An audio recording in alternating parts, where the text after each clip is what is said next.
miehleketo hi dya yi tlhela hi xipa ndzi ri halala Aldrin Sampear halala wena la tselekiweke eswitikweni swa vutlhari a katingiwa etimbiteni ta vutivi a sekiwa hi galaza ra vutshila loko ri mina ntombi ya mutanga n'wa xambula makutla wa madyafu ri la tsundzuka n'wana hi ku heta ndzi ku hluvulela xihuku ndzi ri kula u ringana na ndlopfu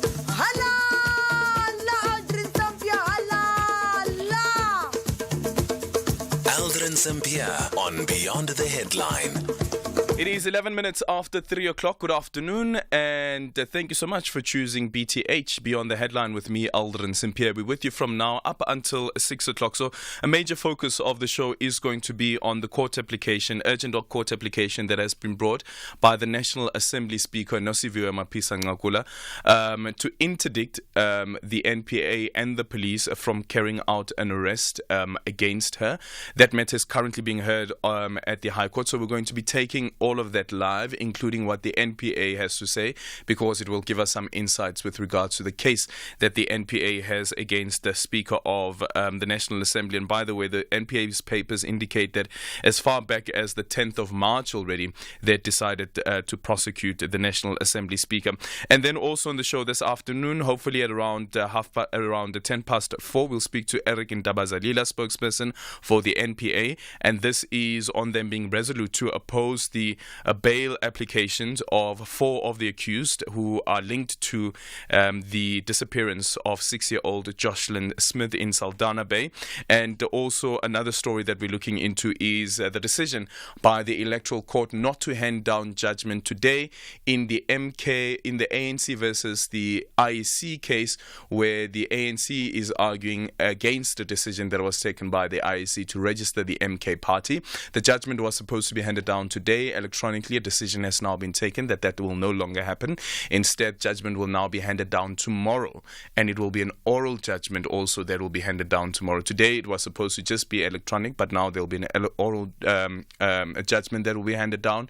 And then also, instead of it happening in Bloemfontein, it will happen in Johannesburg. So after 5 o'clock, we'll make sense of that particular decision. In the meantime, though, we are now going to go to the High Court in Pretoria, where the application has been brought by the Speaker of the National Assembly against the NPA and the police to effect an arrest against her. And currently the National Assembly Speaker's lawyer counsel, that is, it is Reginald Willis, senior counsel, who's currently on the stand and arguing why this interdict should be granted. Take a listen. In fact, if you make a note, milady, at 2-55, that's annexure NMN, is the first article that came out. And if you read that article, you will see that the writer of this press release, without doubt, had in his or her hand the 204 statement, quotes directly from it. So my attorney is making an appeal that in the circumstances that, and it could only have been leaked through one of the respondents, in light of that, he's asking for certain disclosure, the 204 statement.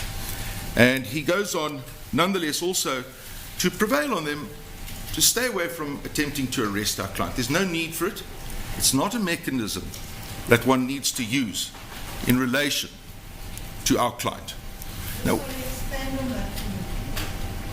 so Mr. Phillips will deal with it later, but it does come. Let me assist your ladyship. It comes down to this, my lady, that if you use arrest when you don't need to arrest, you're abusing the mechanism of arrest. Now, my lady, our client, we don't say that our client is entitled to any more rights than anyone else. She has equal rights. Makes no difference. What we argue here, we could argue for any other citizen who otherwise was not a flight risk, etc. Are you saying you can come to court for any other citizens and say, please do not arrest me? If the facts cry out for interference from the court, yes, my lady, indeed so. If your ladyship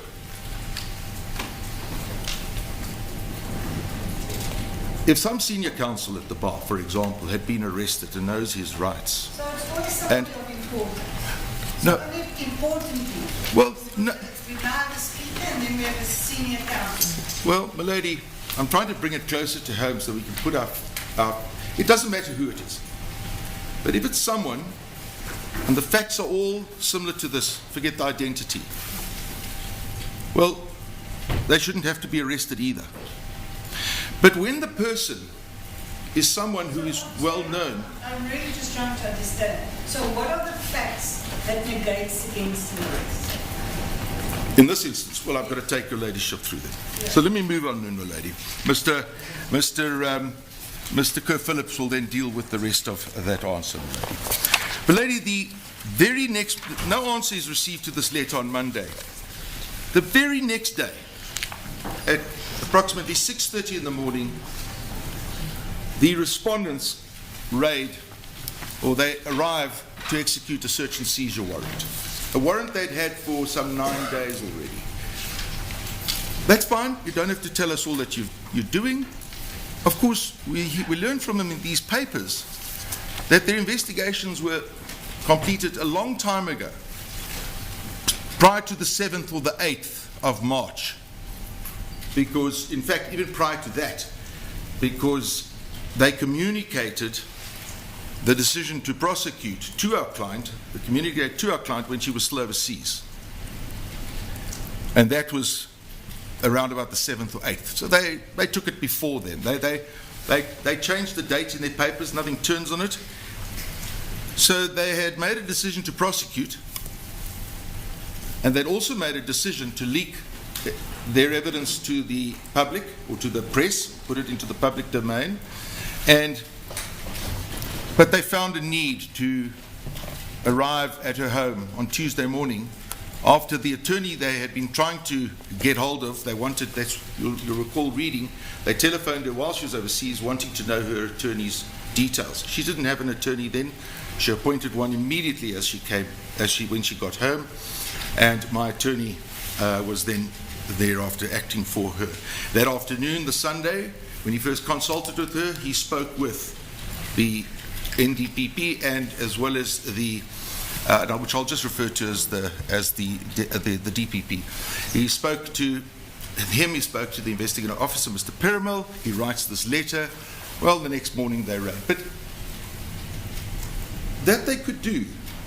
But him and his client required just two things: show us the necessary information so we can ensure that the warrant is lawful, the underlying affidavit, the list of items you're looking for, and wait for someone from my office to get there. They're the conversations. The minute when my attorney couldn't persuade, it was actually Mr. Bellichan, Sergeant Bellichan. When my attorney couldn't persuade Mr. Bellichan to show these documents, reveal these documents to his client and then in turn to him, he said, well, then I may have to consider an urgent application. Immediately after that telephone conversation, Sergeant Bellichan jumps into action and starts his search and seizure. Mr. Schmidt, sitting to my right, arrives sometime after, but he's presented a fait accompli. They say, well, he didn't just observe, he could have said things. Well, lady, one need only go to a scene where the South African police are in charge of that scene and they are searching. You don't have much opportunity to say anything. The horse is bolted, so to speak. Milady, there's no version on this. There's no proper version here. There's no proper dispute of fact. It's pretty much it is common cause that they went in before my client could be represented by her attorney of choice. There's no prayer that this be set aside. No, it's not. This is not the forum for that. But it is a common cause. It's a common cause factor. Milady, the point is that. Might I just take a sip of water, if I may?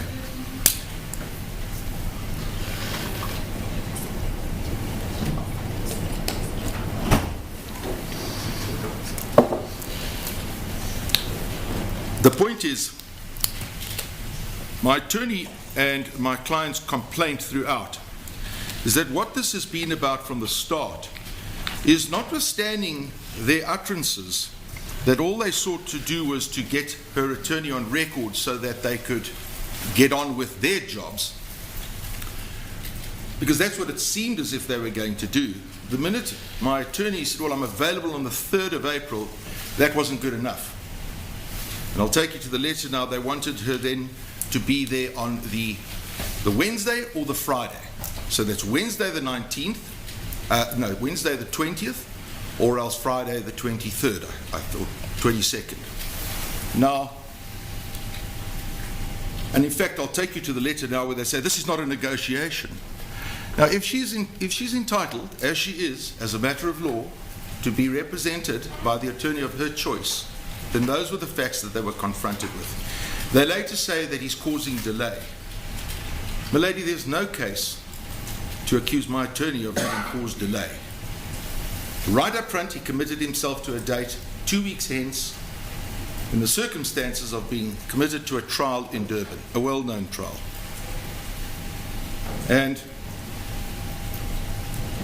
as I said, on the Tuesday, there is this raiding of her home. It's common cause. They did so without her attorney first arriving. So whether one can see that then as the first attempt at denuding the applicant of her rights to be at all times represented by the attorney of her choice. Now, that afternoon there was a letter written, the Tuesday afternoon. It did not deal with the lengthy letter of my attorney on the Monday. Now, that letter is found at page 97 in section 2, my lady. That's the third annexure to the main application.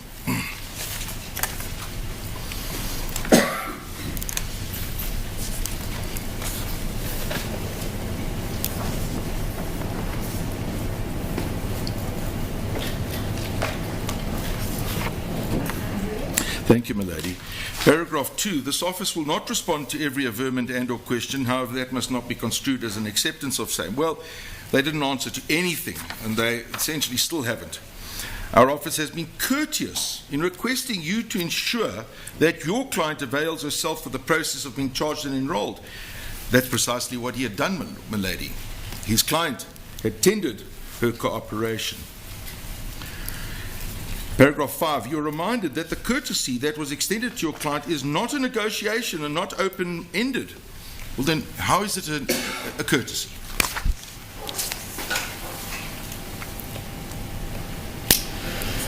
Then at paragraph 7, the said officers inform me that your client was cooperative, which she had always attended, and that she indicated her willingness to meet with the investigating officer on Wednesday, the 20th, at Littleton Police Station, to be charged and then immediately taken to court for enrolment.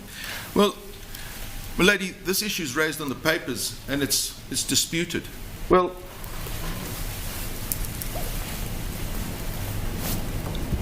this is a concession by Mr. Manyati, the DPP, that he'd been told that her arraignment or her processing had been discussed with her, not with Mr. Schmidt and not with my attorney, Mr. May.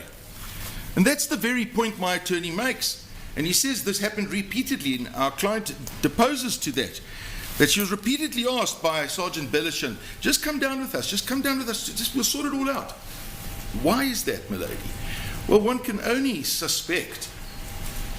reasonably suspect, that they want to get her aside without her attorney. They don't really want Mr. May with her. What they want to do is they want to conscript her in the hope that she's going to give evidence against herself, say something. That's why her evidence, her representation by an attorney of her choice is so important. So it's common cause that this happened, my lady. Paragraph 9. In the circumstances, now, let me read this and I'll make the point. In the circumstances, the matter will be enrolled on Friday the 22nd, as discussed with you on Sunday the 17th. It remains your prerogative to ensure that your client is represented throughout the process. Now, if you go back to 7, my lady, the said officers inform me that your client was cooperative and that she indicated her willingness to meet with the investigating officer on Wednesday. Well, my lady, this letter is written now 2 in the afternoon. Why doesn't paragraph 9, if she was willing and if she had agreed, why then are they arraigning it for Friday? Because they know she didn't agree. And they also know whether it's Wednesday or Friday, my attorney, Mr. May, is not available. They're just forcing her, or they're trying to strong-arm our client, my attorney, into doing what they want to do, in circumstances where my attorney cannot do so. Now, paragraph 13, kindly reverts as a matter of urgency regarding who will represent your client. Milady, Mr. May is her chosen attorney. He doesn't farm it out. It's his attorney. To him, she is an important person. She is an important client. Yes, there's Mr. Schmidt in his office, but he's a junior attorney, and it's not his practice. So, to suggest that, well, they could have farmed the client out to some other attorney or briefed counsel to go and do it, that's not how it works, and that's not what's required of them, my lady. So, my lady, where this leads to then is that my attorney then writes a further letter in response to this. Well, should I say, because it's on the papers, my lady, that at page 99 there's a letter. It's dated the 18th of March. It's incorrect, my lady. It should be the 19th of March, because this is now the next day, the Wednesday. My attorney's client sets out, given he's unavailable, he briefed counsel, and so that was me who prepared this letter on his instructions. And what it asks for, my lady, after going through the events of the warrant, which your lady, or the execution of the warrant, which your ladyship would have read in the papers, and the problems with that, and that's not for this court to set aside. That can be dealt with at trial, my lady, such as it affects the evidence. At page 104,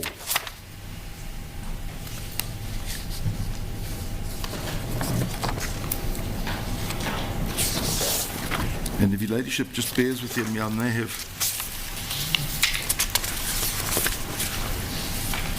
At 104 we say,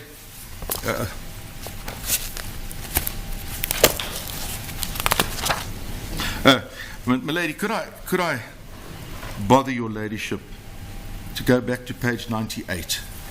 There's something I'd left out, and I just realized that. That's page 98. So this is now paragraph 10, page 98. You there, my lady? Thank you. So this is the letter which came Tuesday afternoon from the NPA. This office has informed you that it seeks to make the process as seamless as possible. However, your apparent delaying, lady, there's absolutely no substance to accuse Mr. May of delaying at any point in time, may result in a last resort of proceeding as allowed in terms of Section 40 of the Criminal Procedure Act. That's to arrest without a warrant. So, lady, regrettably at this stage, and this is now by Wednesday morning when the letter that I'm going to read from, page 104, is sent, my lady, Mr. May has immediately contacted him. He's tendered. We're now less than 2 weeks away from when he's available. We're dealing with somebody here, my lady, with respect. And I'm going to show you that her rights are the same as everybody else's. But this is somebody who has a reputation, unlike most, across the population. She does have a good reputation, and I'm going to take you to authority on that particular point. So paragraph 8, my attorney, as per his instructions, I drafted, he settled, and he sent off his letter here. Your urgent undertaking not to arrest my client and to await my availability on paragraph 8 of page 104, my lady. Your urgent undertaking not to arrest my client and to await my availability on 3 April 2024 as undertaken is of necessity in all the circumstances demanded. I am constrained in all the circumstances to respectfully demand that you do so by 9 o'clock tomorrow morning, Wednesday, 20 March. So this went off late on Tuesday. And then a response to my detailed request for disclosure in my letter of yesterday. So, my lady, there's no delay here. Mr. May responds immediately. Now, what then happens is they don't undertake. They don't want to give us an undertaking. And today still, they will not give us an undertaking that they will not arrest our client. Even for this matter, just to stand down to accommodate this court and a court that the JP is prepared to establish specially for this case. I don't know on what basis. What is the urgency, my lady, for whether it's an arrest, an arraignment, a processing? What is the urgency in this matter, my lady? You want me to answer you? No, we don't know either. We don't know either, and we asked that question. So, my lady, there must be some urgency, but they won't tell us what it is. But what they have done is they have leaked their evidence to the media. And they have continued to feed the media information.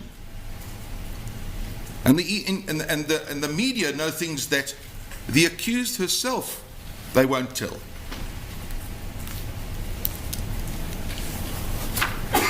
And that is relevant. I understand the misgiving, but that is relevant in what sense to what you asked? Well, it's relevant in two respects. The first is insofar as we ask for disclosure in all these circumstances, they have no basis on which to complain, as in other cases they could complain that there would be prejudice to them. Their investigations at Common Cause are complete since the beginning of March sometime. So their investigations are complete. My attorney writes to them. He says, in these circumstances, and your ladyship would read the letter, it's detailed in what he asks for. They can come back and say, we'll give you this, we won't give you that. Yes, you're quite right. It's the 204 statements in the media, we'll give you the 204 statement. They don't do that. They don't do that, my lady. They won't give an undertaking not to arrest her and just to allow her to cooperate with them, with my attorney, on the 3rd of April. My lady, they don't give us the undertaking on Wednesday morning, and ultimately by Friday morning early the main urgent application is launched. And just to put that in perspective, apart from the urgency prayer, there an interdict was sought against them arresting the applicant. It was ordering and directing the various respondents to furnish the applicant's legal representatives with the state brief, including without limitation and listed documents. So it's an application for disclosure in all the circumstances. And then we included this order: ordering and directing the first and or second and or third, fourth, etc., to arrange a date with the applicant's attorney of record for the summonsing of the applicant to appear in the magistrate's court with jurisdiction in terms of section 54. We invite the court to grant an order so that the parties do get to do what they want to do without an arrest. And of course, my lady, this application, the main application, is brought for a hearing on the 9th of March. It's a week beyond the 3rd of March. And I get back to one of the things we had hoped is, one, they wouldn't arrest. The 3rd would come and we'd actually resolve the whole thing and the rest would be history. We couldn't bring the application before the 3rd. I mean, that doesn't create urgency just because my attorneys agreed to do it on the 3rd. And then came the events of Friday morning I alluded to earlier, when there's a series, as you've read, eventually these conversations. My attorney warns to bring an application later Friday afternoon, and then this SMS comes, which says nothing, no more, no less. And that then obviously catapulted the application into this court. And I'll make submissions on that now in relation to the law, milady. So, lady, might I ask your ladyship to turn to our submissions? And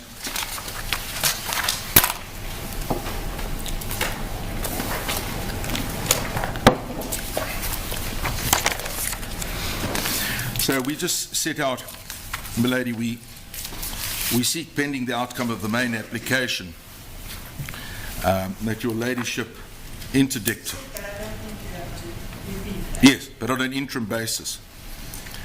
But paragraph 3, under urgency, milady, is a significant paragraph, because we say this: although the constitutional right to freedom of movement and the right to dignity does not oblige the respondents, should they decide to arrest the applicant in terms of section 40, i.e. without a warrant, to consider whether there are no less invasive methods to bring the applicant before court than by arresting her and thereby encroaching on her constitutional right, the discretion on whether to arrest the applicant must be exercised in good faith, rationally, and not arbitrarily.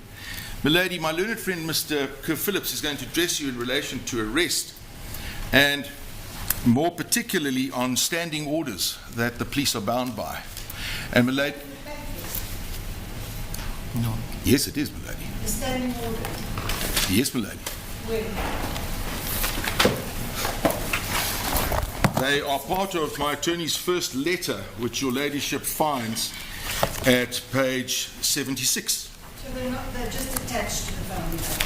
It's not covered in the family. No, it's covered in the letter, and we make the point of saying that was an urgent application we brought. We don't labour the papers by just setting out things that are law, which fall to be argued as matters of law, milady. So they are dealt with in the papers. So if you go to page 76 of my attorney's letter,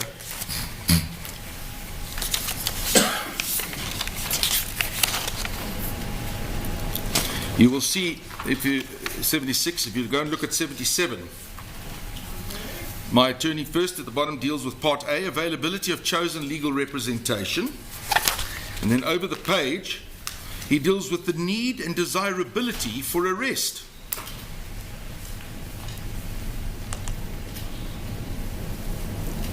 Personal details, deals with the weakness of her case. Remember, milady, the weakness of their case lies in what they've allowed to be published in the news.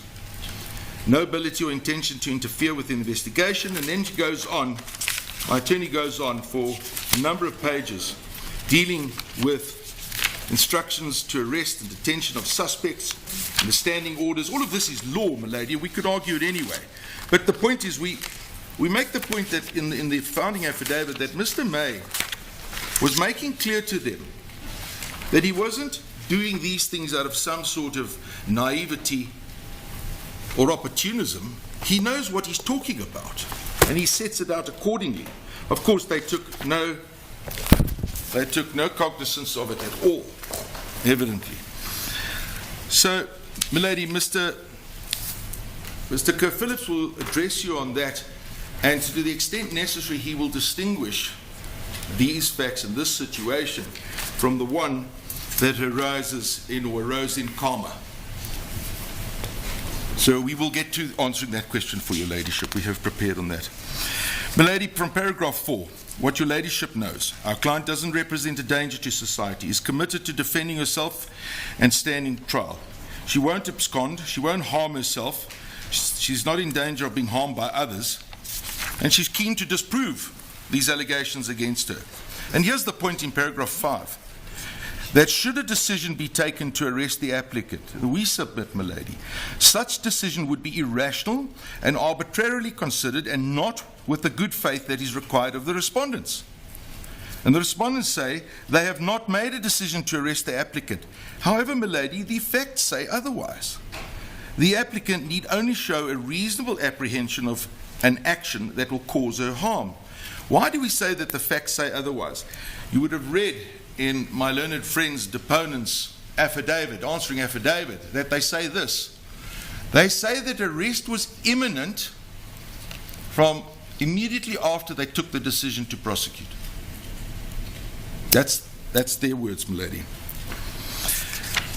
Milady, we go through, and I'll just read through this quickly. I'm not going to interrupt you, but this is an urgent court, and as you know, this is my seventh application today of the same amount. So I am going to place a restriction on the amount of time that you can speak. You've now spoken nearly 45 minutes. I'll give another half an hour. Very well, thank you, milady. Your ladyship just you never said anything at the outset, so obviously I was under no obligation. But I'm satisfied. To be fair, not to interrupt you as much. Thank you. But I just need to know that you put them in your counsel enough. Yes, I'll do that and speed it up too, milady. So, milady, we just look at the following facts. We know the respondents have leaked the 204 statement, and that's by the 3rd of March, the latest, because that's when we've got the first article. I've just told you arrest was imminent from the time they took the decision to prosecute. We know that on their own version, investigation was complete. We know they were never going to... So is this reasons for why it's urgent? Because I see it's under the heading urgency. We've put it under urgency, yes it is, but that's the factual matrix as well. But yes, the investigation was complete. They weren't going to object to bail. They've never regarded our client as a flight risk. The MPA wanted the applicant to be represented. However, it did not want to agree to wait for Mr. May's availability on the 3rd of April. Makes no sense, my lady. It effectively demanded that the applicant meet with it at Littleton Police Station, as I've told you, it's taken your ladyship to in the letter, on Friday the 22nd. The respondents executed the search and seizure warrant when they knew Mr. May was not available. Subsequent to the execution of the search and seizure warrant, the media arrived, or while they were executing, really. The respondent proceeded to execute the search and seizure warrant before Mr. Schmidt arrived. And after the search and seizure, they respond to our letter and they still refuse not to arrest, to give us an undertaking. And, my lady, they don't say anything in their papers about what they found. We've got their inventory, but they don't motivate your ladyship that they found things that in fact emboldened their case. 3 issues arise, my lady. Is there, and this is at paragraph 7, is there any need whatsoever to arrest the applicant? Or, put differently, can an arrest be justified? Why is the second issue? Why is this case so urgent that Wednesday the 3rd of April could not be agreed upon? There's no version on that, my lady. You will not find a version in that affidavit. And the third issue, does the applicant have reasonable cause to believe that her arrest is imminent, or the facts being made available to her, bearing in mind that the respondent chose to involve the media? If the applicant does, especially in the face of repeated refusal to give an undertaking, then her constitutional rights have become imperiled. So, my lady, we go on with urgency here, and I want to try and curtail this. But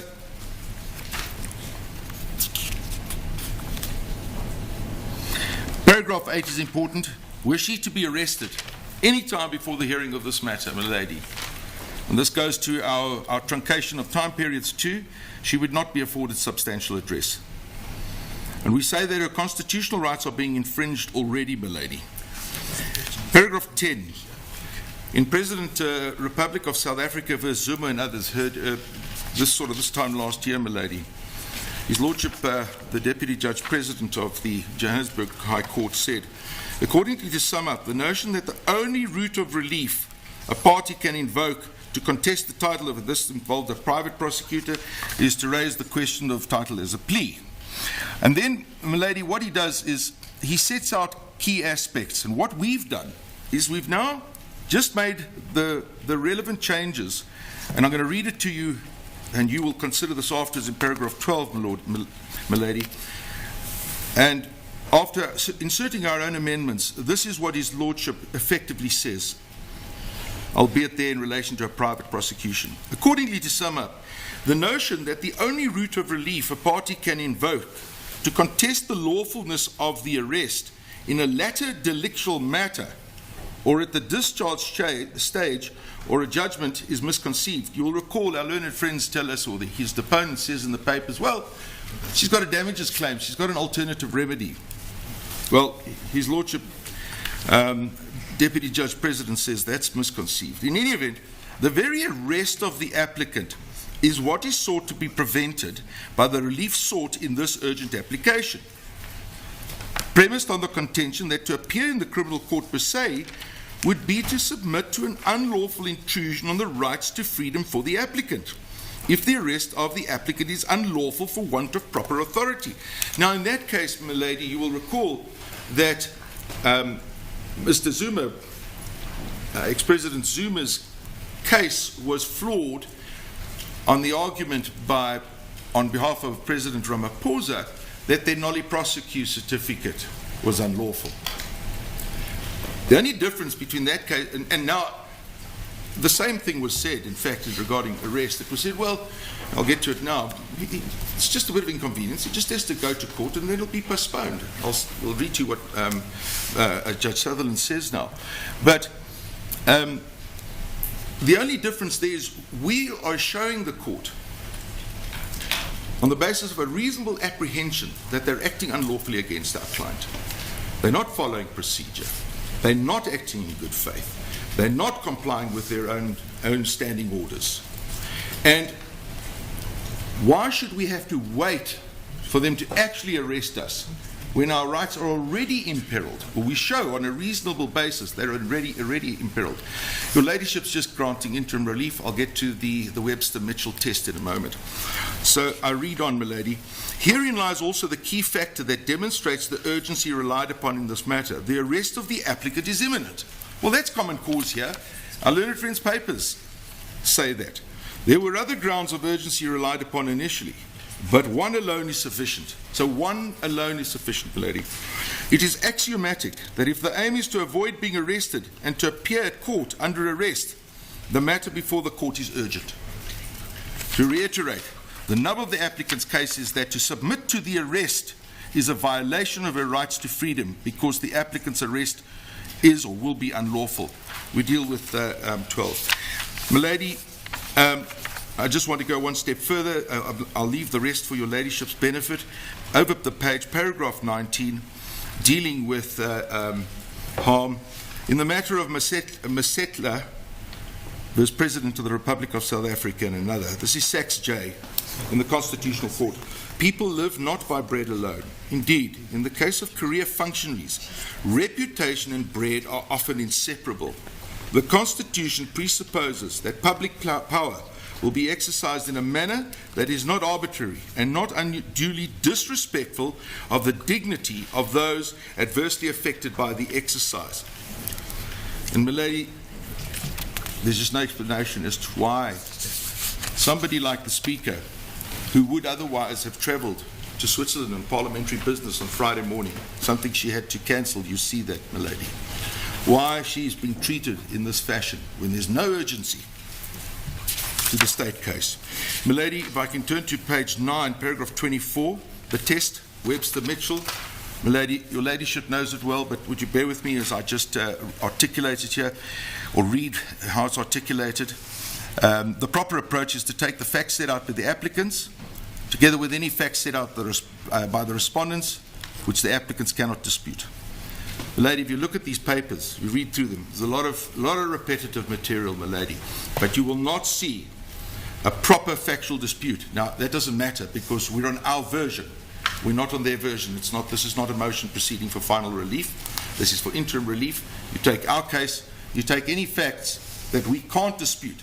Lady, my submission is there are no facts on the NPA's papers that affect the probabilities established on our case. At this juncture, my lady, to answer two questions your Ladyship had asked earlier in chambers when we were talking about the ability to interdict an arrest, and you had clearly indicated you would want to be addressed on this case here. Well, my lady, that's exactly what happened in the Zuma case and the president. It was the interdicting of an arrest. So the answer to that question is, and that's a full bench decision, milady, is yes. That's the first.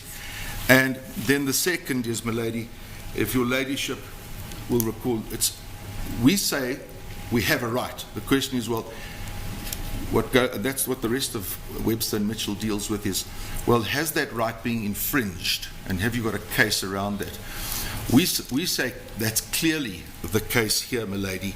And the threshold is not very high when you have a look at President RSA and Zuma.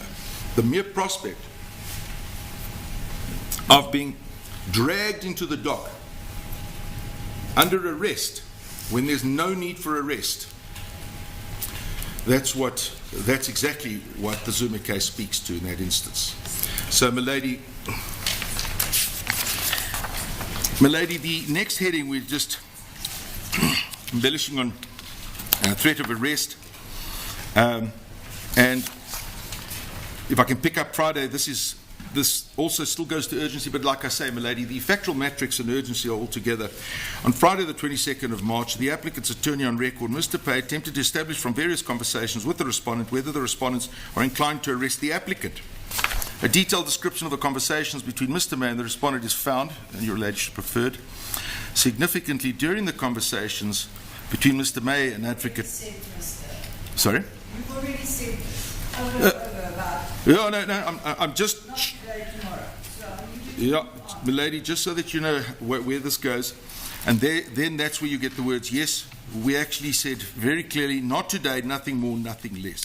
Well, happening at the High Court currently is that application that has been brought by the Speaker of the National Assembly, Nosiviwe Mapisa-Nqakula, and this is in relation to the corruption investigation against her and trying to avoid a possible arrest, because the threat is there that she could be arrested and they're trying to avoid that possible arrest. And right now you have the representative of the Speaker of the National Assembly, Reginald Willis, a senior counsel who's arguing on behalf of the Speaker.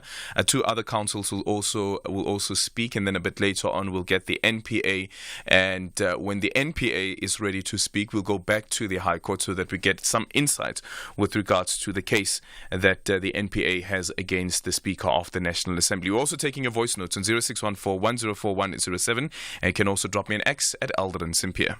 When South Africans think security, they think Trinidor. With 6 months interest-free financing and over 54 franchises around the country, you can always find the security product and price that's right for you. Visit trinidor.co.za or call 0861 Trinidor today. Trinidor, the ultimate crime barrier.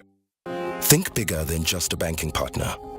Think a team of specialized experts supporting you to make better financial decisions to enable your growth aspirations.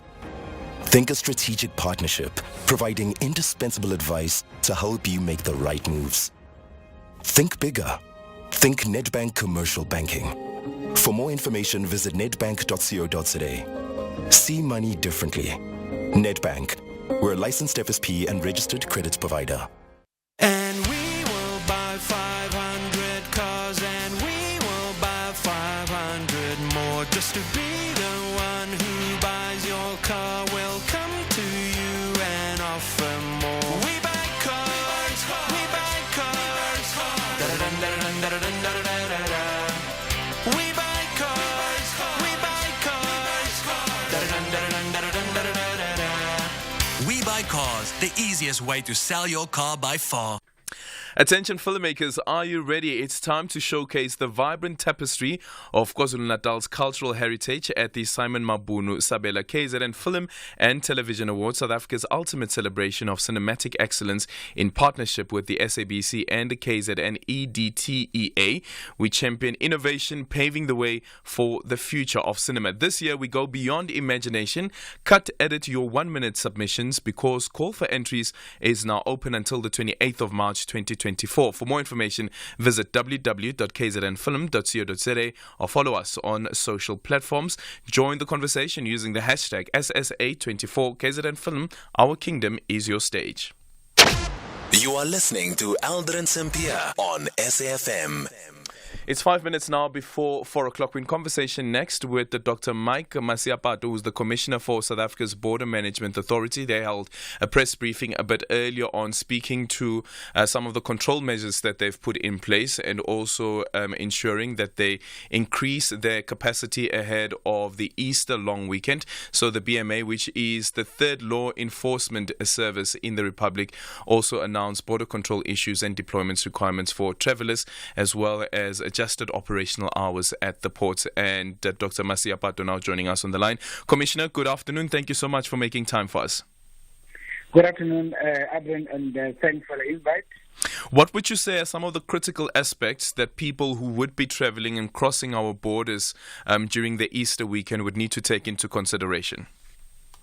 Yeah, firstly, is just to indicate that as Easter festive period is very much complex, compared to the December one, because the December one is a bit spread. I mean, you will have your other weekend for Christmas, the other weekend for New Year.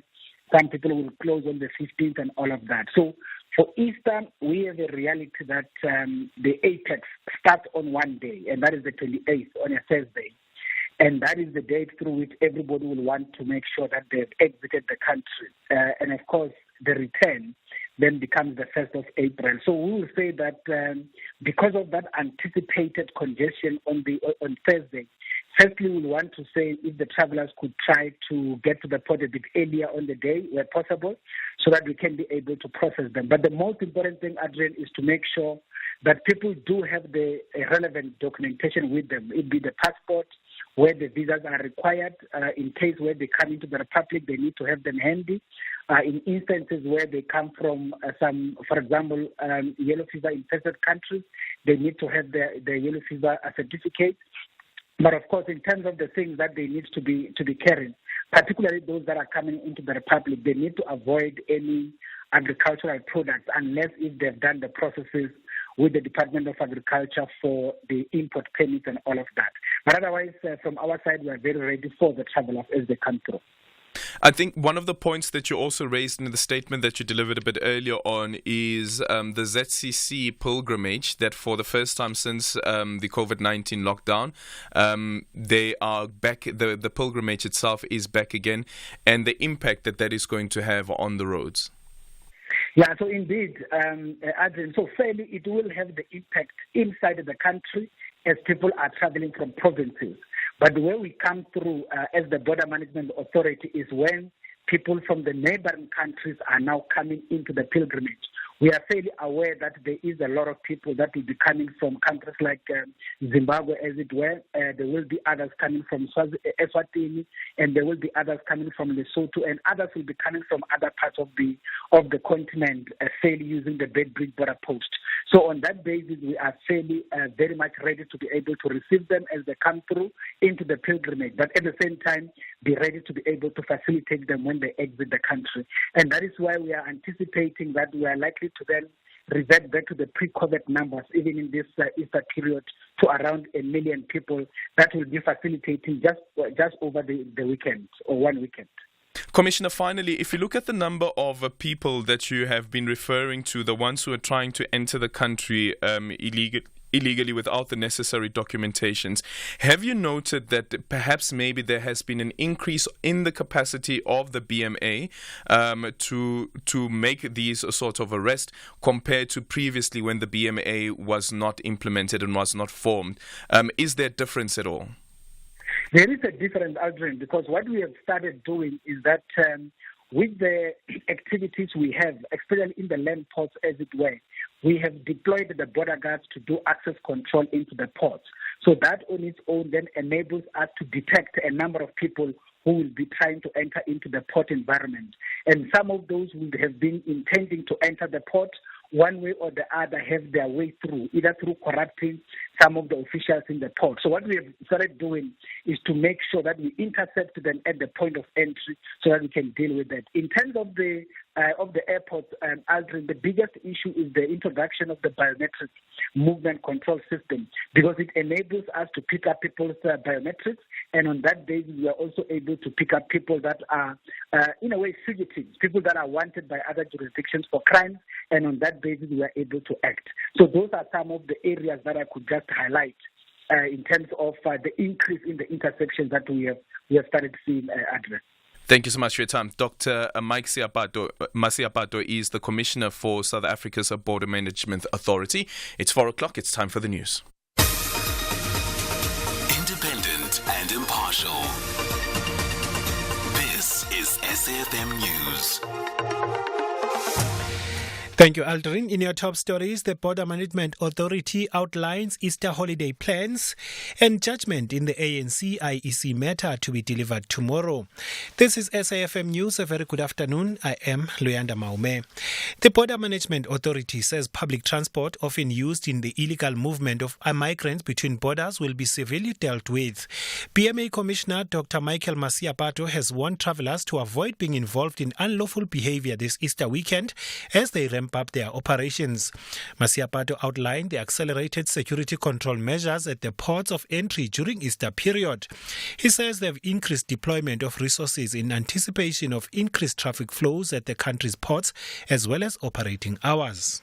The Border Management Authority continues to warn conveyancers, this means public transporters, not to transport illegal migrants across our ports of entry and the border law enforcement area. We will continue to impose administrative fines to various transporters who have been noted as regular transgressors in transporting illegal migrants. Some of the conveyancers deliberately arrive at the ports very late when the port is about to close in order to pressurize officials to process people in the very short space of time.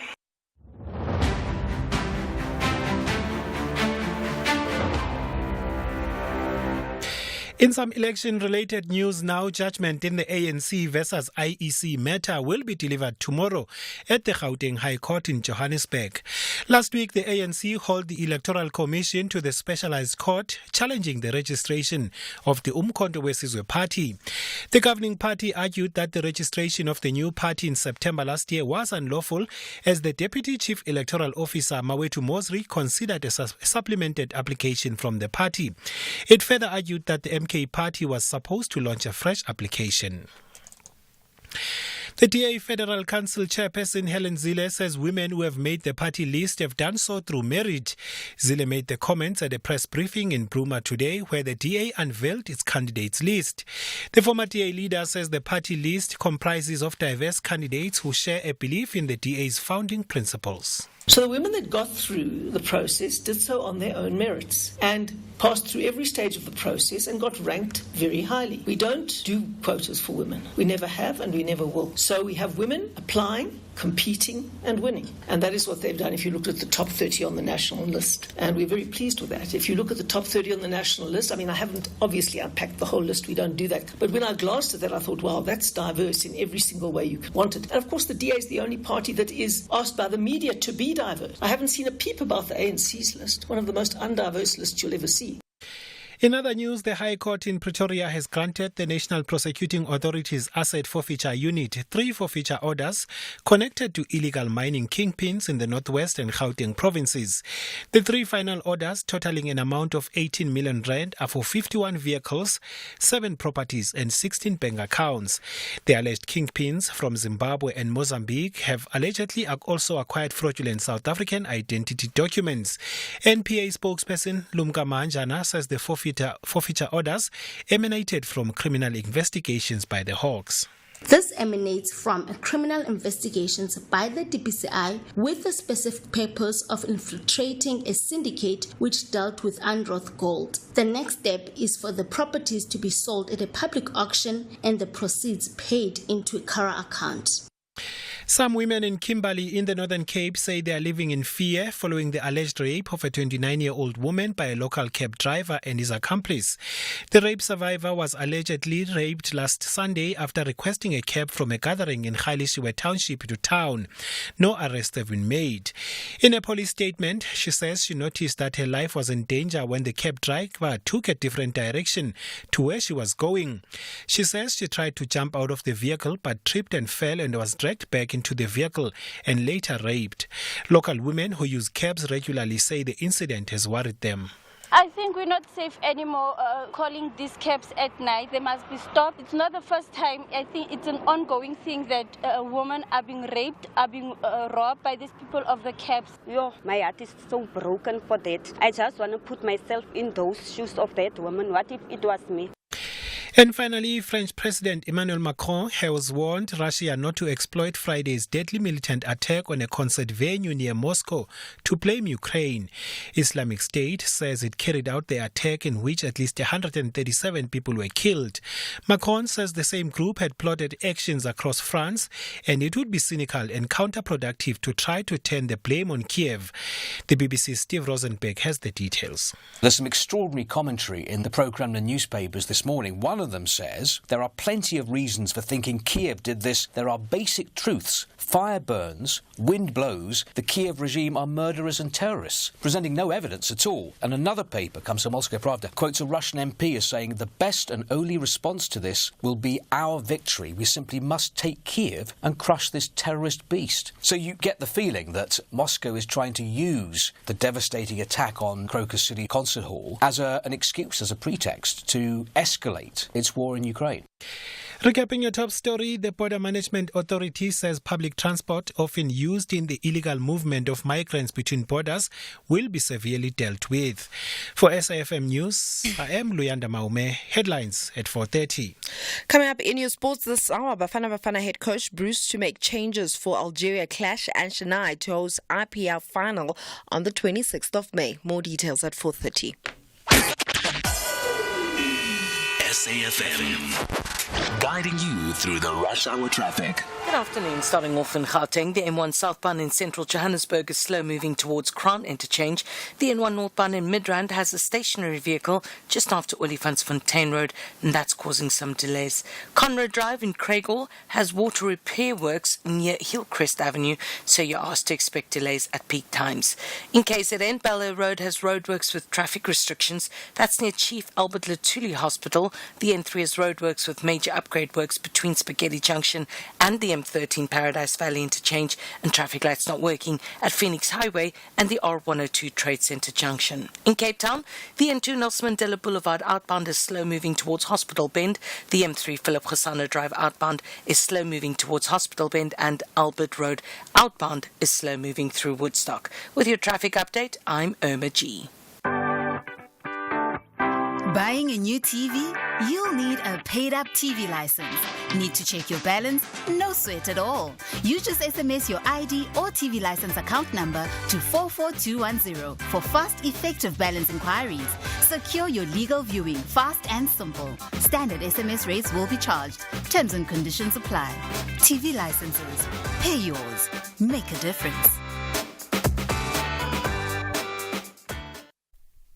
It was nice, ne? You were enjoying that song, but it's over now. Just like drinking and driving, a promising future could end in a split second. Don't drink and drive, you'll get caught.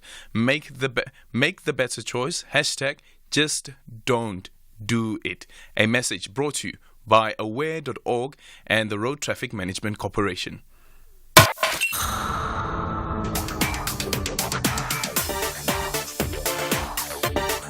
Beyond the Headline with Aldrin Sampear on SAFM. Weekdays, 3 to 6 p.m.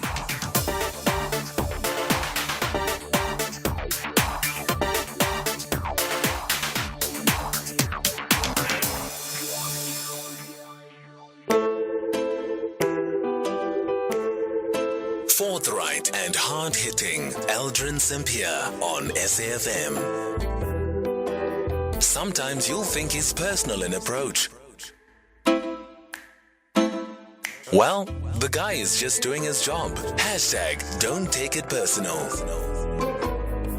5, 4, 3, 2, 1. 10 past 4. 10 past 4.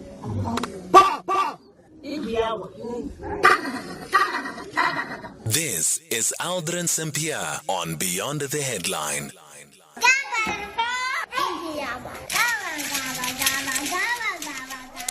Indeed, it is 4:10, and we're still monitoring what's happening in the High Court in Pretoria, where that application has been brought by the Speaker of the National Assembly to interdict possible arrest to be effected against her. And right now, we still have on the stand, it's Advocate Graham Phillips, still on behalf of the Speaker. And a bit later on, we'll be hearing from the NPA. So that portion of the NPA's arguments will also be taking that live right here on Beyond the Headline with me, Aldrin Sampear. We're taking your voice notes as well in 0614-104-107, and you can also drop me an X at Aldrin Sampear. Our studio line is 086 000 2032. Hashtag SAFMBTH. Okay. Speaking about the NPA, we speak to the NPA spokesperson now from the Western Cape, Eric Ndabazalila. So the NPA in the Western Cape says it remains resolute in opposing the bail for 4 persons accused in the disappearance of 6-year-old Jocelyn Smith at Saldanha. The 4th accused, Laurentia Lombard, appeared in the Friedenberg Magistrates Court earlier today. Lombard was remanded in custody after she abandoned her bail application. The state indicated that Lombard had made a confession linking her to the missing child. Jocelyn is a grade 1 learner and has still not been found after she went missing from her home in Middles Pos informal settlement over a month ago. All accused face charges of trafficking in persons and kidnapping. The case has been postponed to the 13th of May 2024 to enable her to reappear with the other co-accused. Eric Ndabazalila now joining us on the line. Eric, good afternoon. Thank you so much for making time for us. Good afternoon, sir, and thanks for the opportunity. Eric, how much can you tell us about the confession statement that has allegedly been made by Laurentia? Unfortunately, there's nothing much I can tell you about it because it's still the case. The investigation is still continuing, and it would also be wrong of me to speak on it. It will only be details of that. Confession can only come out in court. Okay. Would you be able to indicate whether or not the child is still alive, according to the confession statement at least? I wouldn't. And the police have also told us that they are still looking for the child. The investigation is still continuing. Yeah. So I'm not in a position to, yeah. You're not in a position to. Okay. Then tell us about why the state has decided to oppose the bail of some of the applicants, because others have already indicated that they're abandoning their bail. Yeah, we are opposing against all of them if they intend to. But all of them, they've abandoned their right to apply for bail for now. They've indicated for now, especially the one today, because we believe it's not in the interest of justice for them to get bail. And also, this is a Schedule 6 matter as well, which then puts the onus on them to prove to the state that it's in the interest of to prove to the court that it's in the interest of justice for them to be released on bail. And also, Aldrin, the incidents that were happening outside court and what we've heard and read about, the anger of that community, we don't think it will be safe for them as well to be released on bail. It will be there in their interest as well, not to be released on bail at this stage. At this stage, it would be in their interest as well. Is it because of the fear that the community members could turn on them? Aldrin, if you are in that court, my brother, there are like hundreds of people outside the court building. They are very angry people. Last week, but I think about 2 weeks ago, when the other 3 appeared, there was a huge fight and stone throwing between the community members and the police. Even one police officer, she ended up with a cut on her face and she was bleeding. Yeah? It's a sign of how angry those people are, the people in that community are, about what has happened to this child. So we think that if one of them would be released into that community, I don't think they'll be safe. And do you expect any more arrests in this matter? Look, the investigation is still continuing. We don't know what the investigation may bring or reveal as it continues. If there are more accused are involved, and if there is more evidence linking them, any of the other accused, and then they may be added. Or if there's any evidence that shows that there are more charges to be added, those may be added on the docket. Thank you so much for your time. Really appreciate it. That's the spokesperson for the NPA in the Western Cape, Eric Ndabazalila. Listening into the conversation is a community resident, Lakeda Jordan, who's joining us on the line. Lakeda, good afternoon. Thank you so much for making time for us. So the NPA has just spoken now about the anger of the community. How are things today? I think the community is really angry now. I think that's why the suspects doesn't want bail, because they know, the community does now know that they are involved. So if they get out, they know the community is going to take matters into their own hands. And this, of course, also, even though at this particular stage they remain innocent until proven guilty, no judgment has been handed down, but just on the basis that these particular arrests have been affected and the NPA has decided to prosecute them. Yes. We know they are not guilty until proven innocent, but the community doesn't seem to see it that way now. Mm-hmm. Okay, and tell me about what's happening around Jocelyn's mother's home. What are the community members doing there? They are not doing anything there because she's now not there. Mm-hmm. So they are just waiting on the trial when they go to court again. Yeah. And what is it that the community is asking for? What are they demanding? As I just the conversation that we just had with Eric Ndabazalila as well just now is that as far as they are concerned, the police said the search is still on for Jocelyn. Some people also wondering where she could be, and some even fear that she could have passed on. Yes, you know what? We all fear that she may have passed or something like that, but the police is failing us because they have now those 4 suspects that apparently some of them confessed, but none of them are saying where Jocelyn really is, and that is frustrating. Yeah. So what happens now on a day-to-day in Vredenburg near Saldanha Bay? What's happening with the search and rescue efforts or trying to find her? Yes, people are still coming together and they are praying and hoping that we will find her somewhere, even if there's just the slightest lead. I think it was on last week. The children saw 2 persons there in the road by the train tracks. Somebody dumped something and everybody thought it might have been Jocelyn, and everyone was there. So even the smallest little lead, we're following up. And for now, anything new that you've discovered? No, we have not discovered anything new now. Okay, thank you so much for your time, Lakeda. Lakeda Jordan is a community resident in Vredenburg, speaking there on the disappearance of Jocelyn Smith. The search is still continuing for the 6-year-old, and as the NPA has confirmed that there has been a confession statement that has been made by Laurentia Lombard, who is actually one of the friends of Jocelyn's mother. 0614-104107, and you can also drop in X at Aldrin Sampear. Our studio line is 086 0002032. Those who love the beautiful game can never have enough of the incredible moments. Like the fascinating last-minute goals, the unbelievable saves, the top-of-the-range reviews of critical match scenarios by the legendary Mr. Ref, the mummies of the week, and highly knowledgeable analysts. Catch Soccer Zone on Mondays at 8 p.m. Live on SABC Sport on DTT Channel 4 and SABC 1 at 10 p.m. Also available on SABC Plus and SABCSport.com. Hashtag We Love It Here. Proudly brought to you by SABC Sport. For the love of the game. SACE wishes all teachers a happy 2024 Human Rights Month and calls upon a stop to violence against our teachers. Teacher rights are human rights. Together we can create a brighter future for learners through safeguarding the rights of teachers. Hashtag Hands Off Our Teachers 2024 campaign. Proudly brought to you by SACE, the South African Council for Educators.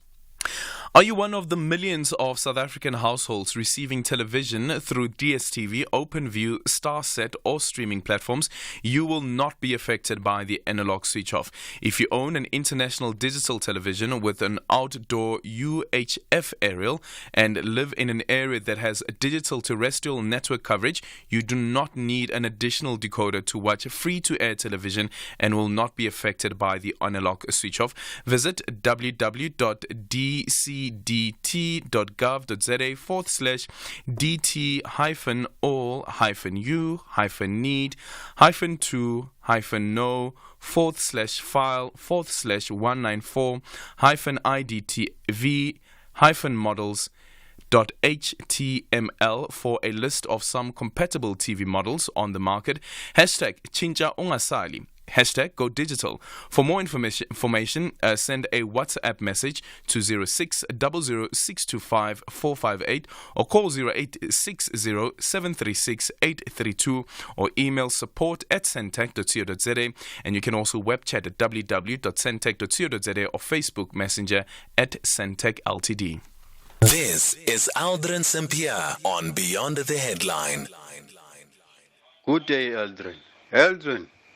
Yo, kumnandi uba nemali eMzantsi Afrika. Really. You just go to court and stop the authorities from arresting you. Yo, kumnandi uba nemali eMzantsi Afrika. Really. I never knew you can go to court and stop the authorities from doing their job. Really, I never knew. But Mabakhobe really, because we put them in power, and now they're showing us flames. Thank you, man. Good afternoon, Aldrin and the listeners. Who is this law made for? Who must go to jail? Why the elite or the politicians? They're not going to jail. Why is she allowed to block or go to court to try to block the arrest? Because if it was me or the ordinary person that just on the street, we were going to get arrested straight on the spot. Why the law is not equal? This thing of we're equal before the law is just a saying. There's no such. Obviously, this law is made for us, the poor people. Going Beyond the Headline with Aldrin Sampear. It is 22 minutes after 4 o'clock, and in the next short while, we'll have the NPA taking up the podium, and we'll be taking that live. In the meantime, we're in conversation now with Thembisa Fakude, who's a senior research fellow and the director at the Africa-Asia Dialogue. So, gunmen suspected of carrying out the Russia concert hall attack, which left more than 130 people dead, were all charged with terrorism, which carries a sentence of life imprisonment. The attack, which has been claimed by an affiliate of the Islamic State, was the deadliest on Russian soil in years. Our next guest, Thembisa Fakude, is of the view that the attack on Moscow's Crocus City Hall suggests that the new mandate of ISIL-K group, the group's rapid capture of large parts of Iraq and Syria in 2014, shocked the world. But why are they targeting Russia this time around? Thembisa Fakude now joining us on the line. Thembisa, good afternoon, and thank you so much for making time for us. As we answer the question around why they're targeting Russia this time around, who exactly is ISIL Khorasan? Well, ISIL-K is an outfit that's based started in 2015 in Afghanistan, and it's currently operating in those areas, and the main purpose is to resuscitate the region called Khorasan, which was an old civilization, borrowing from with places such as Turkmenistan, Tajikistan, Afghanistan, and Pakistan being part of that old civilization. So that's what they're trying to do. So it's confusing. It's confusing at the moment why they had to go to Russia, given that the mandate is quite clear in terms of what they want. We don't know why they're in Russia, whether they were there to pay revenge for Russia's involvement in Syria or not, but it just doesn't make sense at the moment because their mandate is quite clear, like the other ISIL proper, which is Islamic State in Iraq and Levant. So what does this new development then mean, do you think, for Russia? Well, we've had something similar, if you remember, in Chechnya. I hope it's not the same situation where Vladimir Putin was accused of having orchestrated the attacks in Russia, which killed thousands of people, and he then used that as a pretext to go into Chechnya. And we know what happened in Chechnya from 2009 to 2019, where thousands of people were killed and Grozny was almost flattened. So the rationale at the moment in some school of thought is that this could just be that pretext to use in order for him to go into Ukraine. We know that the senior leadership in Moscow, including Vladimir Putin himself, have accused Ukraine of having been involved in this. So we'll have to wait and see what is going to be. But the intelligence that the American brought in, and the Ukrainians have said they were not involved in this. They had nothing to do with it. But of course, Vladimir Putin and his government have a different view. And I see also the United States have come out to say that there's no evidence pointing the involvement of Ukraine in all of this. But if Putin says that the suspects, some of who have now been convicted, were on their way to escape to Ukraine, what should we then read into that? Because he also refers to them as international terrorists. Well, two things. For me, what's been more concerning is the swiftness in which this case has been or was cracked.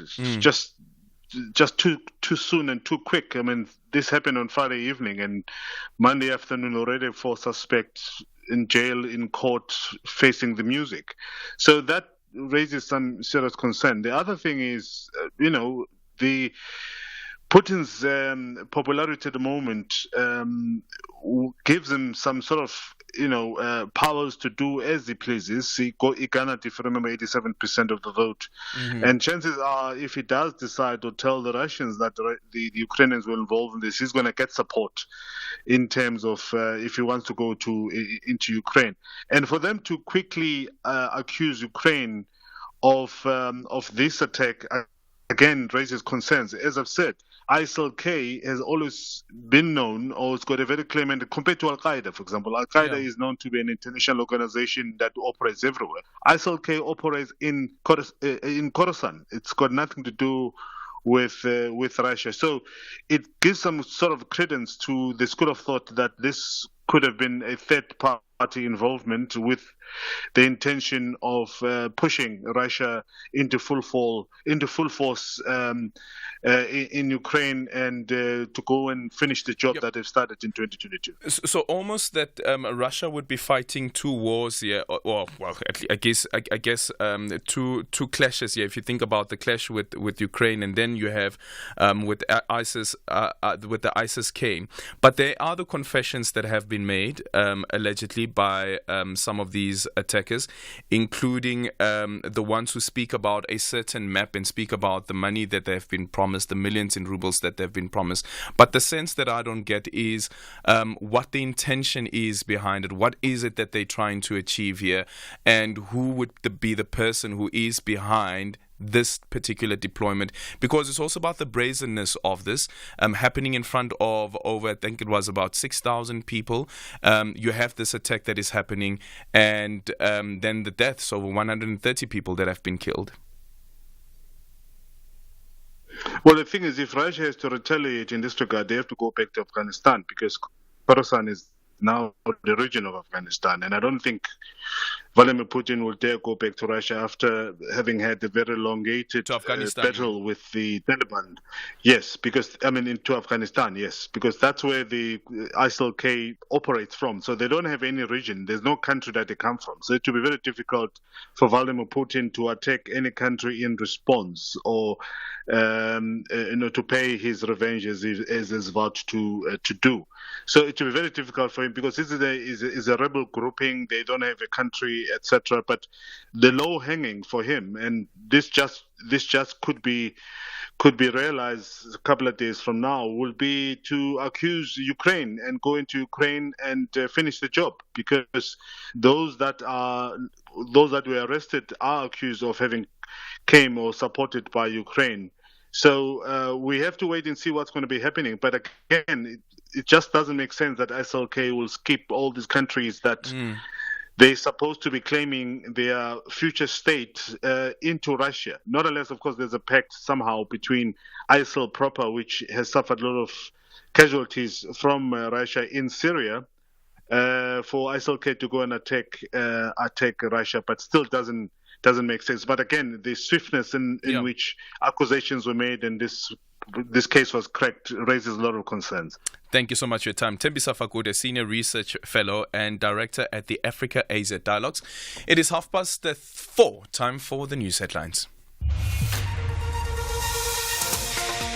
Thank you, Aldrin. In your headlines, Judge Sulet Potrel, hearing the urgent interdict application by the National Assembly Speaker Nosvio Mapisa-Nqakula, has probed her legal counsel on the legal facts that inform the foundation of their argument on why she should not be arrested. The Speaker last week launched an urgent application to interdict the state from effecting her arrest. The Border Management Authority says public transport often used in the illegal movement of migrants between borders will be severely dealt with. BMA Commissioner Dr. Michael Masiapato outlined the accelerated security control measures at the ports of entry during the Easter period. And Malawi has declared a state of disaster over a severe drought that is affecting most of the country. Large swaths of southern Africa are now on the brink of a hunger crisis. Details on these and other stories at 5 with Greg Hose. For SAFM News, my name is Luyanda Maume and I'm out. SAFM, guiding you through the rush hour traffic.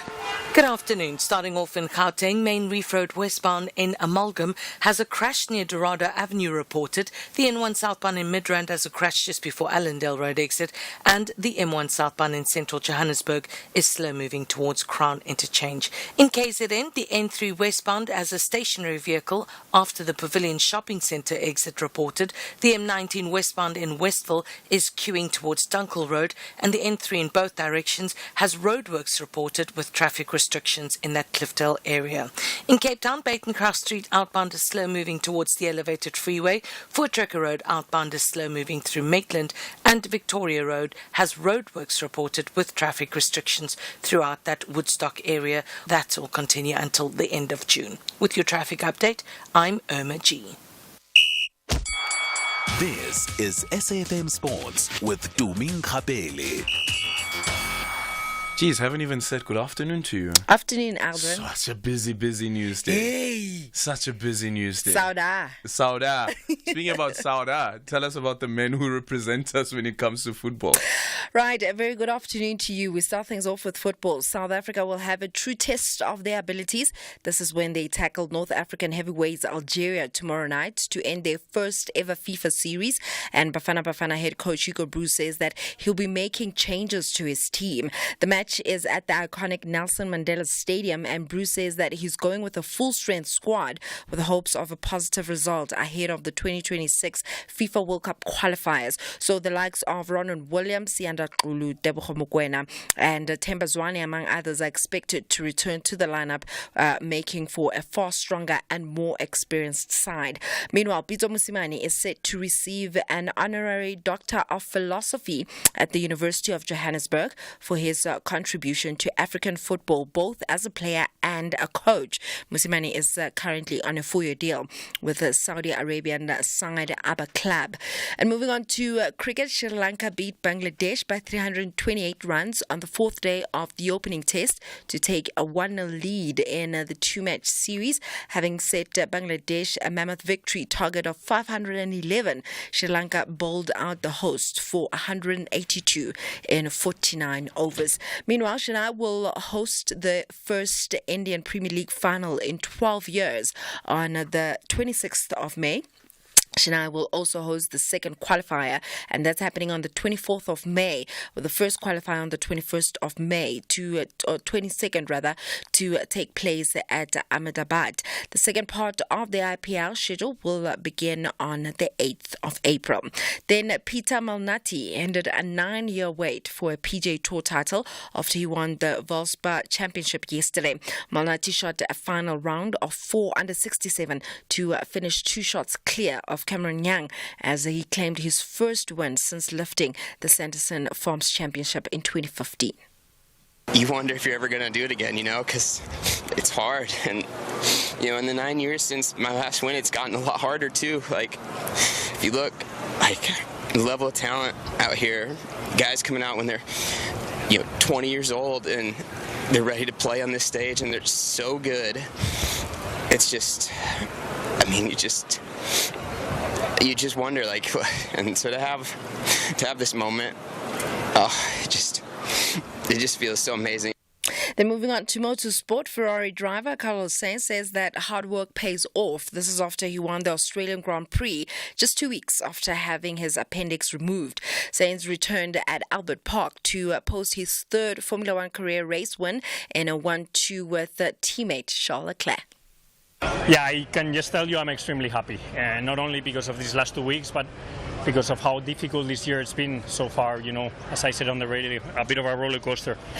You start the year with the bad news of the non-renewal and a bit thinking, okay, what's next in my life? And then you prepare yourself, you go training, you do your winter testing, you arrive to the first race, and boom, a good podium that sets the season going, gets the season going, and then suddenly the appendix, the unknown of when am I going to be back, am I going to be back in full form, how long it's going to take me to get back up to speed and confident, and then suddenly you come back and win. It just shows how beautiful is life in that sense. What a roller coaster, but life is good sometimes. That's it from my side for now. For SAFM Sport, I'm Dumin Kapele. Aldrin Sampear. Why do people in life running after money? Just a quick one, Colonel. So if I get on the scene and there's money that's floating around and I take that money, am I guilty of a crime? Or am I committing a crime? Yes, you are committing a crime. That's not your money. And it's just floating in the air. It is not your money, Aldrin. It's supposed to be part of the money that was going wherever it was going or being taken back to the depot. What happens if it floats into my car and I'm driving a convertible? It's still not your money. As a law-abiding citizen, you should take it back to the country. It's wrong to assume that everybody is running after money. It is just that. Hashtag SAFM BTH.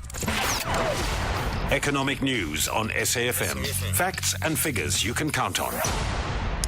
And it's time for a market update with Makwe Masilela, Chief Investment Officer at Makwe Fund Managers. Makwe, good afternoon. Welcome to the show. Tell us about MTN and ADV Tech as annual results. Afternoon to you, Adrian, and to the listeners. And this probably might be your money, Adrian, if you invest in MTN. The guys, they've got 295 million customers in 19 markets. That's a 2% increase. And active data customers up 9.3%, with data traffic up 26%, with mobile money active users up 5%, but impacted by a strategic shift in focus to wallet customers in Nigeria and also some base cleanups in Cote d'Ivoire and South Africa, and momentum in volume and value when it comes to Momo transactions remained strong and were up 32.2% and 47.4% respectively. Group service revenue up 6.9%, but profits as headline earnings per share dropped 72%, impacted by that sharp devaluation of the Naira, which is the Nigerian currency, and other macroeconomic pressures in South Africa and in Ghana. This is the second and third largest units for MTN, were also unfavorable. And remember, Advertech, these are the guys who own Crawford, Trinity House, Rosebank College, Varsity College. The guys saw revenue going up by 13%, profit as headline earnings per share up 19%, and dividend per share up 45%, because demand for quality education persists, and that's across their chosen markets, and their clear market position of their brands in both schools and tertiary divisions have enabled them to enjoy good student growth. We've seen a 5% growth in South Africa and 4% in the rest of Africa.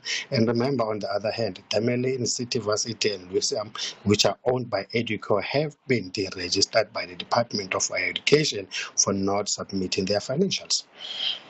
And tell us about local and international market developments.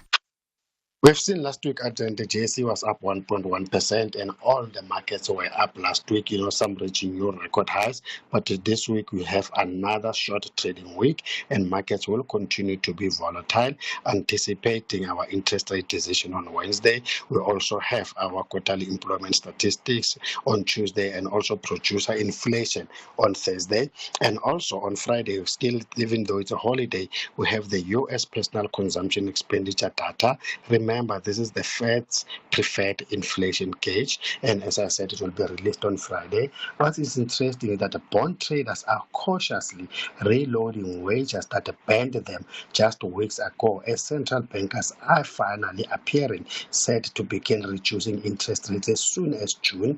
Previous bets that central banks will be swift to loosen in 2024 backfired after authorities maintained their focus on elevated inflation and resilient demand. But last week's surprise cut by the Swiss National Bank, some dovish outlooks from the Fed, Bank of England, European Central Bank are now giving investors reason to once again position for easing. And we have seen locally our Q1 consumer confidence improving to negative 15 from negative 17 points, and that is due to an uptick when it comes to confidence levels of high-income households, suggesting retail sales volumes could gradually start to recover.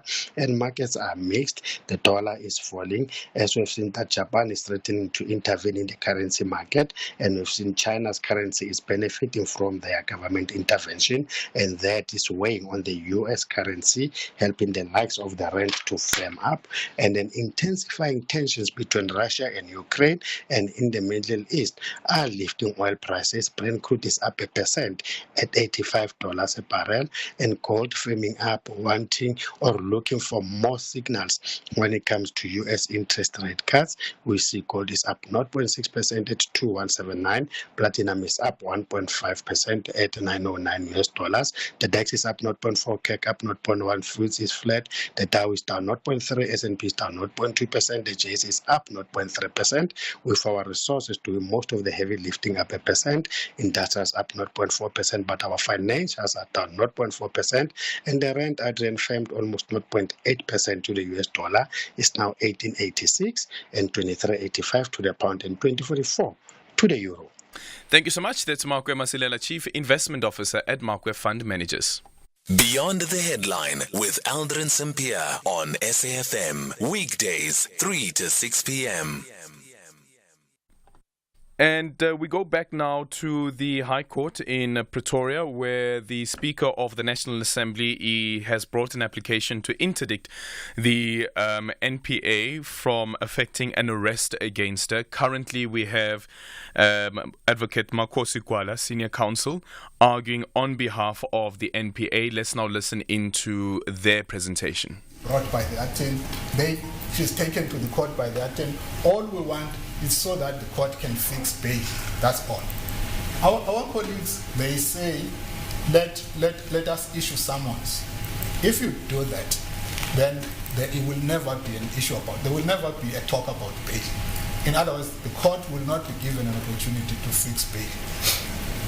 But whether that is the case or not, her leadership will urge her to bear in mind that an arrest is one of the legal ways that are statutorily available to the officers. Now, what the applicants are doing, they want to frustrate us in the performance of our statutory function. Now, we'll refer you in our heads to the case of Otter, where it is said if you're interdicting the functionary from performing its statutory function, then the bar is high. There is no exceptional circumstances that have been demonstrated here. The best they do, they say, this is a Speaker of Parliament. There is an ANC constitution that says if he is charged, she is charged, she will be required to step aside. We can only read those as the exceptional circumstances that they are putting forward. Those are certainly not exceptional circumstances. We submit your leadership that the law knows no positions. The fact that I'm an advocate, the law when it has to grind, it must grind. It will not wait for me until it will not grind differently. Well, arrest should be the last resort. The election should rather use the summons procedure on these facts. The election, well, we don't even know what those facts are. But what we know is Section 40 of the Criminal Procedure Act tells us the circumstances under which an arrest can be done. All we need to do is to comply with Section 40. If we comply with Section 40, if we exercise our discretion properly, and which is something that can be assessed after it has been done, there can be no question at all. Which your question also brings me to what is called the judicial peak. Maybe I should just look into that as well.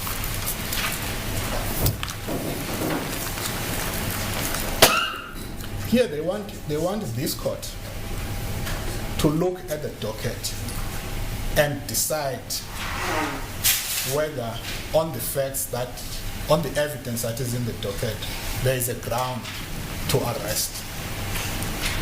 That is not a function of the court to do so. That function is assigned in terms of Section 40 to the police. Once they have, for instance, once they have a reasonable suspicion that an offense has been committed, then they can arrest. It doesn't go further than that. Second, Your Lordship, we view this submission of a judicial peak as a review by backdoor. They want Her Ladyship to review the decision, but they do not come up forthright to ask for a review. But in effect, this is a review. It is not appropriate, Your Lordship. But also, we submit that the judicial peak cannot be done in this matter, because when the applicant seeks a relief, she must present evidence. In this case, the applicant was supposed to say, I have the docket, here it is, and submit it to the court and say, look at it, court, does it warrant it? But they have not given you that opportunity. You don't, in the papers that are before you, you don't have anything to pick into.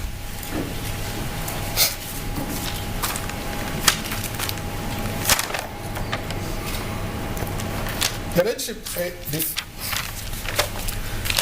you are in court on an urgent basis today, for instance. The applicant is represented by a contingent of 4 legal representatives. What is the problem? Why couldn't they just take the applicant today, for instance, now that they are in court? I understand the Mr. May is not here, but why can't the attorney who is present in court take the applicant to the police station today? There's no reason at all.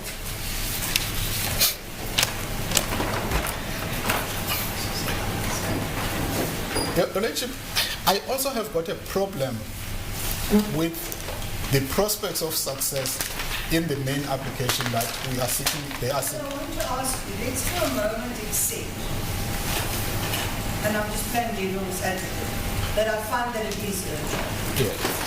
If I should rule on the arrest and the judicial plea, that court will be bound by what I had said. Definitely. And that matter would more or less basically fall away. Yes. Definitely, it will fall away.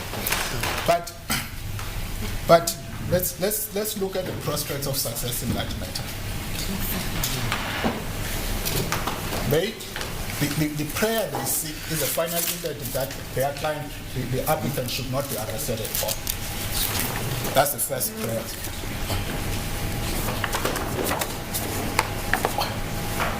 Why would the applicant not be arrested at all when the law says we are all equal before the law? Section 9 applies, the law applies to the applicant as well, in the same way as it applies to me. Why should she not be arrested at all? Because that's what the relief they are seeking. That order is undesirable. And it is without any condition. Do not arrest me. So if the applicant is not arrested, she may in fact decide not to go to court because she has got an order that she cannot be arrested. Even if you were to serve those summons, you can't arrest me. I've got an order. So that relief is undesirable, is inappropriate. In paragraph 3 of the notice of motion in that application of April, they seek access to the docket, as Hellership knows. But at this stage, it is not yet a trial stage. We have referred in the answering, we've quoted a case in the answering affidavit, the case of Shabalala. That right to access the docket. I'm not following the argument. The argument seems to be because you've now said that the investigation is closed. That seems to be what triggers when you're entitled to the docket. When the investigation is closed. That seems to be the trigger. In other words, they are saying a suspect is entitled to the docket. At a stage when she has not been charged, when she has not been informed of the charge against her, when she is not at a stage where she is preparing for a trial, that does not make sense to me at all. Well, is that practice at the moment? No. Hence I say it is unheard of. I was hearing it for the first time that one can demand those. What we know from the law is that an access to the docket is given so that the accused person prepares for the trial. Yes. In any event, what we submit in this regard, it can never be urgent at this stage that one have access to the docket.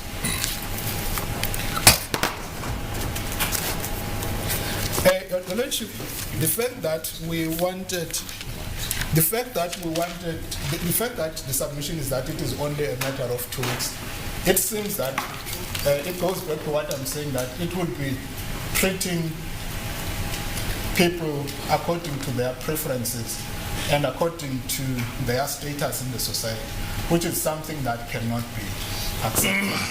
If we make that undertaking, then tomorrow every other suspected person is going to be here in court and say, please tell NPA that I want to go to court in May. That cannot be countenanced. It will collapse the justice system.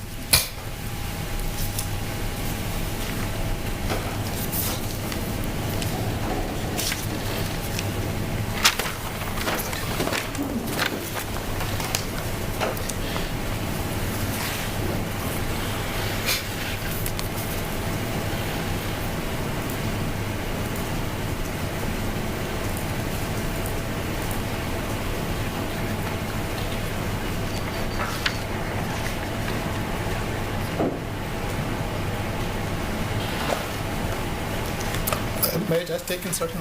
Is the charge Schedule 5? Okay. The Lordship, we have set out in the affidavit the facts that demonstrate that the charges that are preferred against, that to be preferred against the suspect, the applicant, fit in within, say, a Schedule 5 offense, which brings in provisions. Schedule 5? Yes.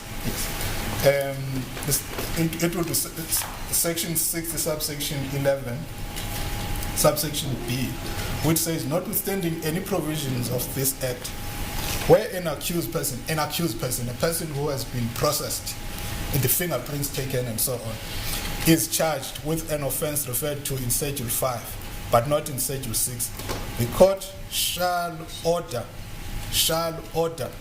that the accused be detained in custody until he or she is dealt with in accordance with the law, unless the accused, having been given a reasonable opportunity to do so, adduces evidence which satisfies the court judge it is in the interest of justice permit his or her release.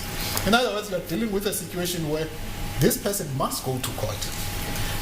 In fact, this argument that she must come by summons is neither here nor there, because at the end of the day, she must be processed, which is what we want to do, and then she must appear in court and be dealt with in terms of this section. So it's really a preference that should not be permitted to the to the applicant. The Lordship, my junior wants me to deal with this thing now. I wanted to deal with it at a later stage. We are told that we are leaking information with wisdom. We are leaking information to the media. And we are not told who of us is leaking information to the media.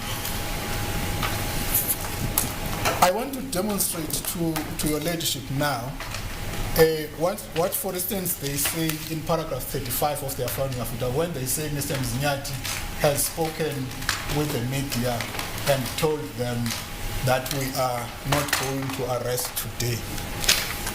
Mr. Mzinyati, in paragraph 1, I'll give your ladyship the page number. It's page 61 to 62 at 5, section 5, 005-61, 005-61.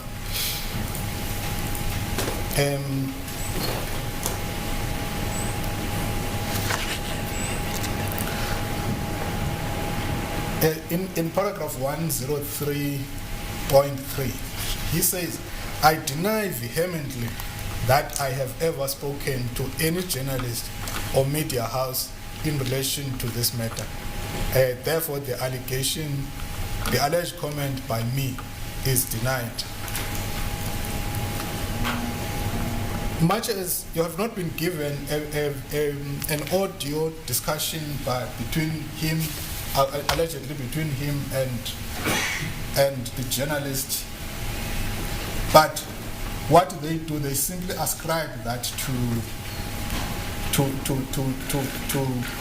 him.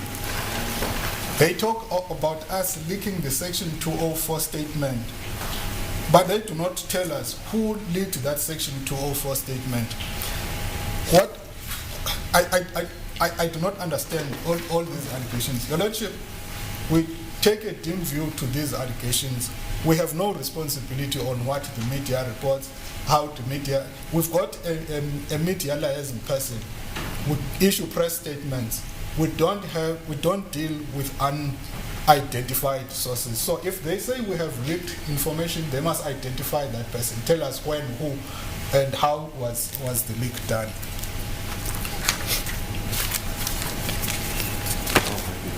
My learned friend has read to you the letter where it was said, if I'm paraphrasing, if you do not come, if you do not bring your client, then we will then be forced to resort to Section 40, which is a last resort. That also tells you, Your Lordship, that we don't have an intention of simply arresting this person for nefarious reasons, as they say. We've given her the courtesy, we have applied the less evasive name, but what she cannot do is to prescribe how we should handle the matter. Anything else? Your Lordship will ask in the end,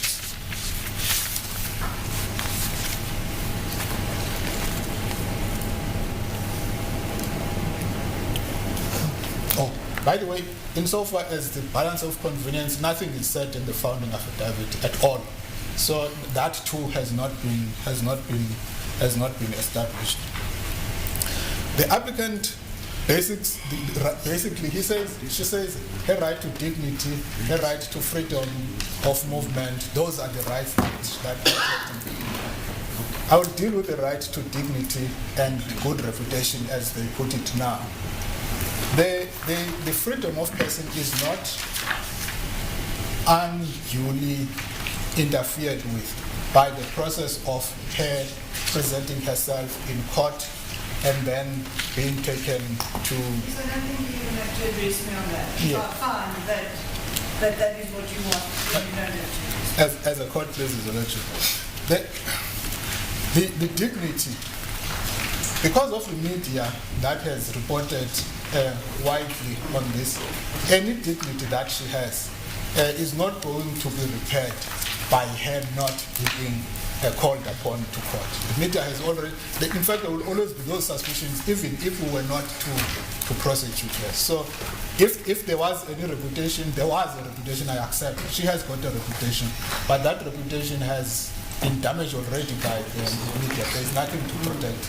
And if Oof, there is nothing to protect. The remarks there by Advocate Gwala Essie, who's representing the NPA, and this is in a rebuttal to the application that has been brought by the Speaker of the National Assembly, Nosiviwe Mapisa-Nqakula, that she should not be arrested, and Advocate Gwala Essie also questioning why she believes that she's entitled to that, considering that we are all equal before the law. We'll continue to see if perhaps maybe after 5 o'clock, if the NPA is continuing with the submission, and then we'll give you a bit more on what the NPA has to say on this application, and then give you some analysis maybe a bit later on. But we'd love to hear from you as well. What do you make of what you've heard so far? 0614 104 107, and you can also drop me an X at Aldrin Sampear. It's 5 o'clock now. It's time for the news. Independent and impartial. This is SAFM News. Thank you very much, Aldrin. The top story is a Sawa judge questions the principle used by the Speaker's Council and border authorities outline their plans for Easter. A very good afternoon. The court has asked National Assembly Speaker Nosiviwe Mapisa-Nqakula's legal team if her position as Speaker is the legal foundation they used for her not to be arrested. The urgent interdict application by the Speaker is currently being heard in the Gauteng High Court in Pretoria. Judge Sulet Potterell asked if the same principle could be applied to ordinary citizens. The Speaker last week launched an urgent application to interdict the state from effecting her arrest amid corruption allegations levelled against her during her tenure as the Defence Minister. Her legal representative, Advocate Reginald Willis, says Mapisa-Nqakula is entitled to the same rights as everyone else. We don't say that our client is entitled to any more rights than anyone else. She has equal rights. Are you saying you can come to court for any other citizens and say, please do not arrest me? If the facts cry out for interference from the court, yes, my lady, indeed so. If some senior counsel at the bar, for example, had been arrested and knows his rights. So it's always somebody of importance. So No. only important people. Well, because we now have a speaker and then we have a senior counsel. Well, my lady, I'm trying to bring it closer to home, so it doesn't matter who it is. But if it's someone, and the facts are all similar to this, forget the identity, well, they shouldn't have to be arrested either. The Border Management Authority says public transport, often used in the illegal movement of migrants between borders, will be severely dealt with. BMA Commissioner Dr. Michael Masiapato has warned travellers to avoid being involved in unlawful behaviour this Easter weekend as they ramp up their operations. Masiapato outlined the accelerated security control measures at the ports of entry during Easter. He says they've increased the deployment of resources in anticipation of increased traffic flows at the country's ports, as well as their operating hours. The Border Management Authority continues to warn conveyancers, this means public transporters, not to transport illegal migrants across our ports of entry and the border law enforcement area. We will continue to impose administrative fines to various transporters who have been noted as regular transgressors in transporting illegal migrants. Some of the conveyancers deliberately arrive at the ports very late when the port is about to close in order to pressurize officials to process people in the very short space of time.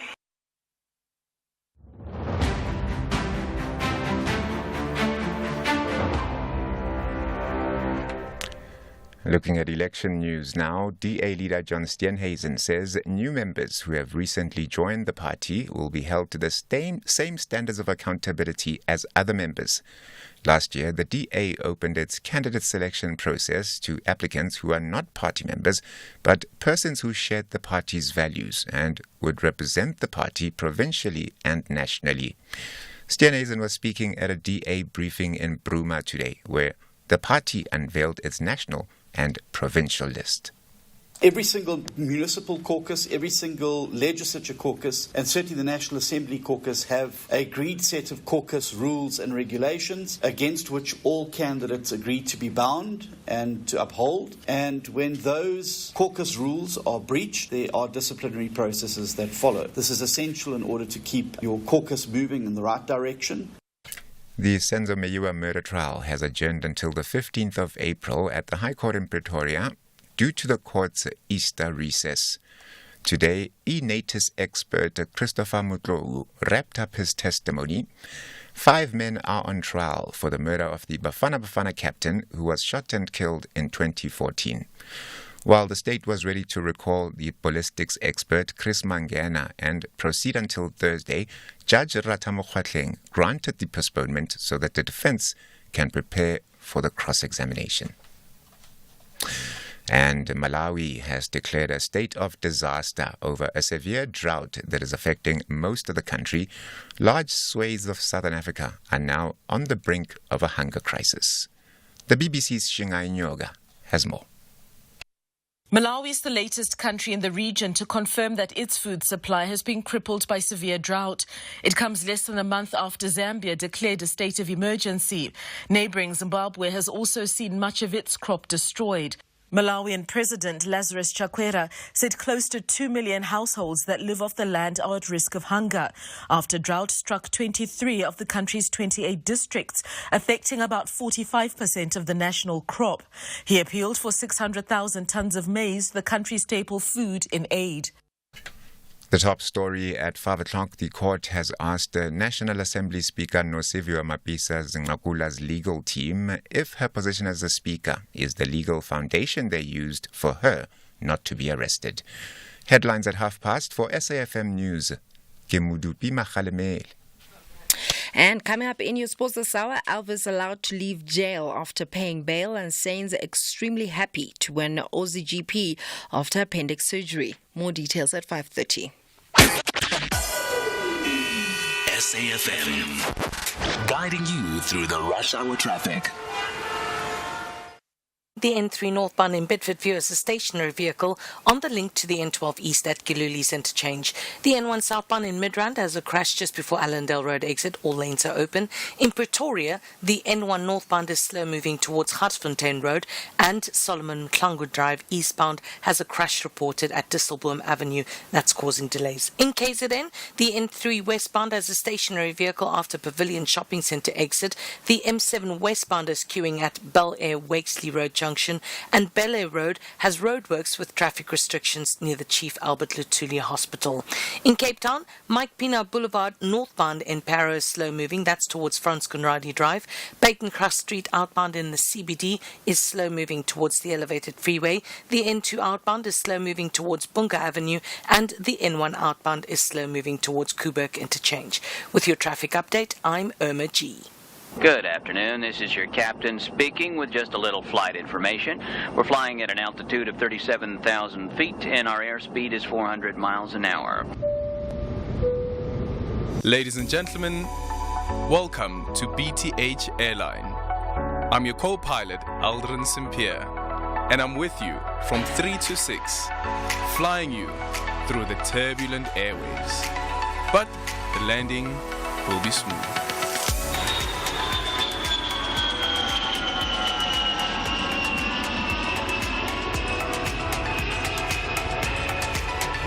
So just sit back and relax and enjoy the rest of the flight.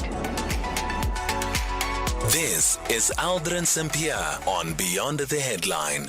It is 8 minutes after 5 o'clock. You're still listening to Beyond the Headline with me, Aldrin Sampear. So apologies for the erratic schedule that we have today on the show and the agenda that we're also following this afternoon. It's because there's this all-important case that is happening at the High Court in Pretoria with the application that has been brought by the Speaker of the National Assembly to interdict an arrest by the police as well as the NPA. And a bit earlier on, we heard from the NPA that the Speaker of the National Assembly is facing a Schedule 5 offence or charges that have been brought against her. And just if you look at the schedule itself, it lists a number of gratifications that have been listed there, and the amount comes up to around 4.5 million. We have been focusing on the just over 2 million rand in gratification, but the NPA's schedule goes all the way up to around 4.5 million rand in gratification that the Speaker of the National Assembly has allegedly received. So we're going to go back again to the High Court as Advocate Reginald Willis, Senior Counsel, who's representing the Speaker of the National Assembly, is now back on the podium. And then hopefully at around 20 past 5 or 25 minutes after 5, we'll be speaking to Mbegezeli Benjamin as we look at the decision by the Electoral Court to not hand down judgment today on the ANC versus the IEC case on the registration of the MK party. It was supposed to have been handed down today, electronically so, but it will be handed down tomorrow orally and electronically. There will be copies, of course, that are sent as they normally do, but it will now be handed down orally in Johannesburg instead of Bloemfontein. So we'll be speaking to Mbegezeli Benjamin to help us make sense of what has happened and the decision that has been taken by the Electoral Court to have the judgment handed down orally now in Johannesburg and not Bloemfontein. For now, we're going to take you back now to the High Court in Pretoria. Advocate Reginald Willis, Senior Counsel, is now on the podium. On any aspect of our case that is not weak, he's put no substantial argument to your ladyship. And your ladyship will not be making any findings that bind another court. They're only interim. It's only interim.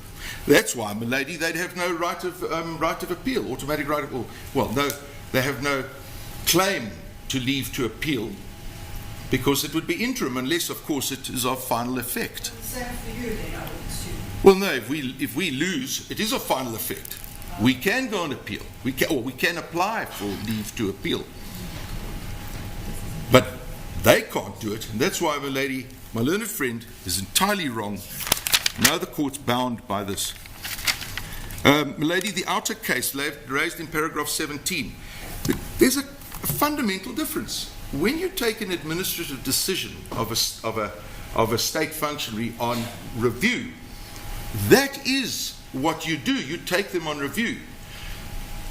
Whatever decision they've made continues. If you want to interdict that thing that they've made a decision about to stop, you have to have, the threshold is high, you have to have a compelling case, exceptional circumstances, because you've already got a remedy, which is review. We don't have a review at our disposal. Once we've been arrested and it was unlawful, damages claim, our learned friend says, when 5 years from now, when Madam Speaker then, as a much older lady, is in her early 70s, how does she recoup? What she seeks to do is to protect her dignity, to protect her right to freedom. I've made submissions on that, including her right not to be defamed or not to have her reputation impugned. My lady, I don't understand my learned friend's case, and I don't know if your ladyship does. He says they've never given an undertaking not to arrest. That's the whole point. You needed to give us an undertaking not to arrest so that we didn't have to go to court to protect our rights. They still won't give an undertaking not to arrest her, but yet part of these arguments seems to suggest that, well, as if he's trying to tell me that what they're trying to tell the court in the papers is that they won't arrest her. My lady, you will not find the answer on their papers.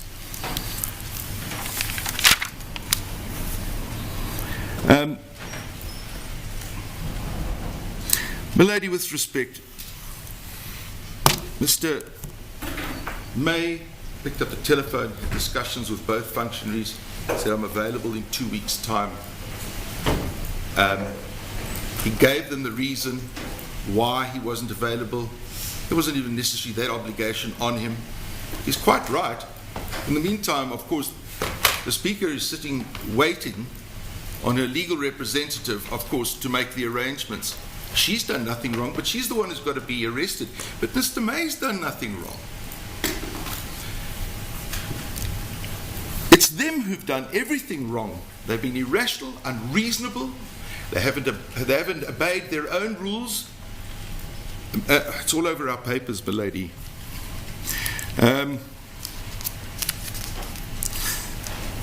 Well, learned friend says she's only a suspect. Milady, that's not the correct characterization of how she's being treated. There's a 204 statement that got leaked to the press. Couldn't have been leaked by anyone other than one of the respondents or their representatives, and then that's them. And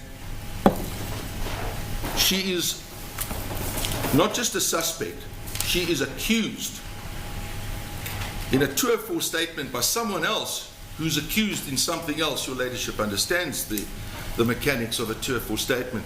She is an accused person. So my learned friend simply mischaracterizes the description. So in your argument, you're saying she's an accused because of the leaks? That's what you just said. No. Because of the leaks, No. the 204. No, it's not because of the leaks, my lady. We know about it because of the leaks. So why is she a suspect?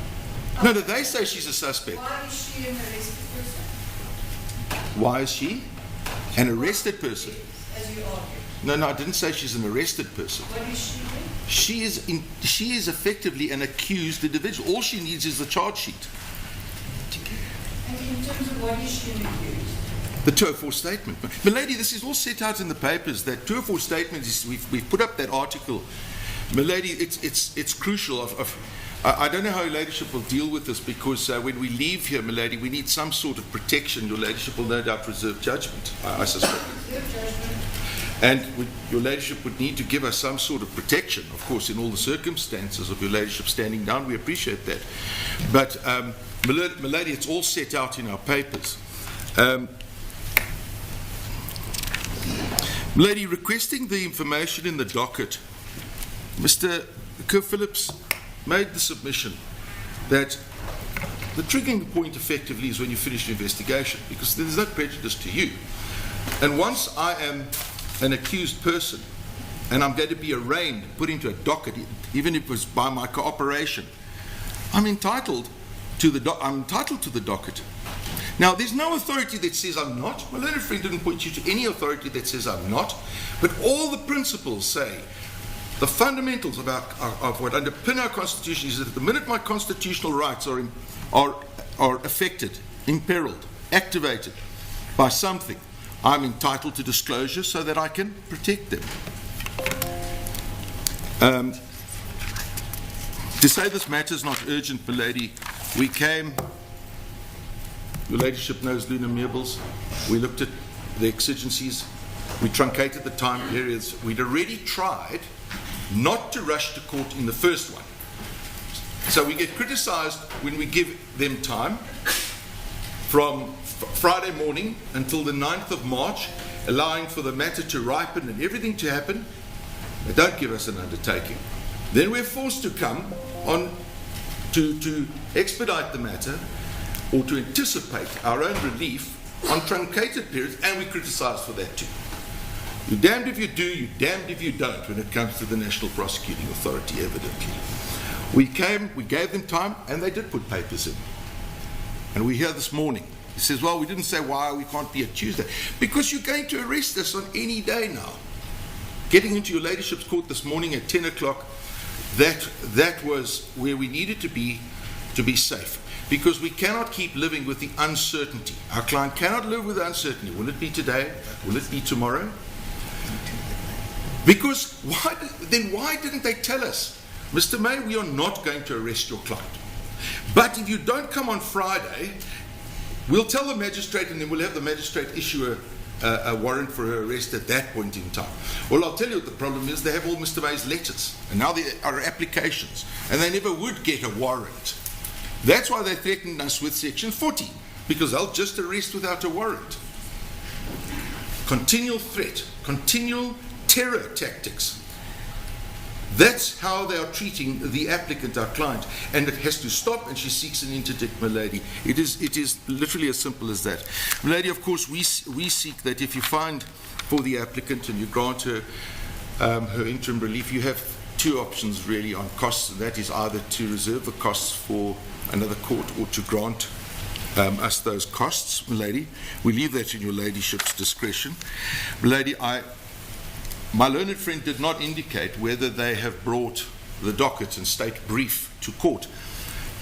You would have seen in the notice of motion under what they are to do if they wish to oppose, they had to bring an answering affidavit, they ought to serve one, and then to bring the state brief. Maybe they should just answer on whether or not they have that at court, my lady. You want to answer later? What? No, we did not bring the document.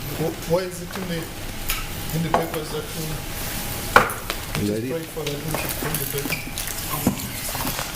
Lady, if you go to the notice of motion, you'll find that at sections 02-3 on page 3, point 3 reads, to deliver any opposing affidavit by email by no later than 4 o'clock on Sunday, 24 March, as well as to ensure that the state brief, including the docket, is brought to court. No, we did not bring that. There is no provision in the rule that we should. If they wanted a docket, they would have made a prayer in the notice of motion. They have not done so. My lord, my lady, the notice of motion reads at paragraph 3 that the above court exercise its discretion and take a judicial peek into the state's brief, including its docket, to decide this application in the event of opposition.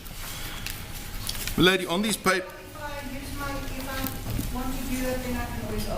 Yes. My lady, but yes. So, my lady, what you have before you, my lady, is an application. It has not been answered. You look at what they say. It's just a bald denial. They have not answered our application. We've explained to your ladyship on the law why we say we're entitled to what we say, and we verily believe, my lady, that all of the authority is in our favour. But they may as well not have opposed, because they've said nothing of substance in their answering affidavit. They could have just come to court and criticised us on the same basis, because there's no substance here, there's no proper dispute of fact, and they do not show themselves to be anything but delinquent. And that, my lady, certainly takes us over the line, because the probabilities are established on our case. They're not, well, firstly, it's our version. So we just only have to deal with things that they would say that we can't dispute. But they don't say anything that we can't dispute that hurts us. My lady, we submit that the proper case has been made out for it. We've asked for the relief in the notice of motion. Of course, the judicial peak note relief, it's there if necessary. If your ladyship finds in our favour, well, then you don't have to look at it if you're satisfied.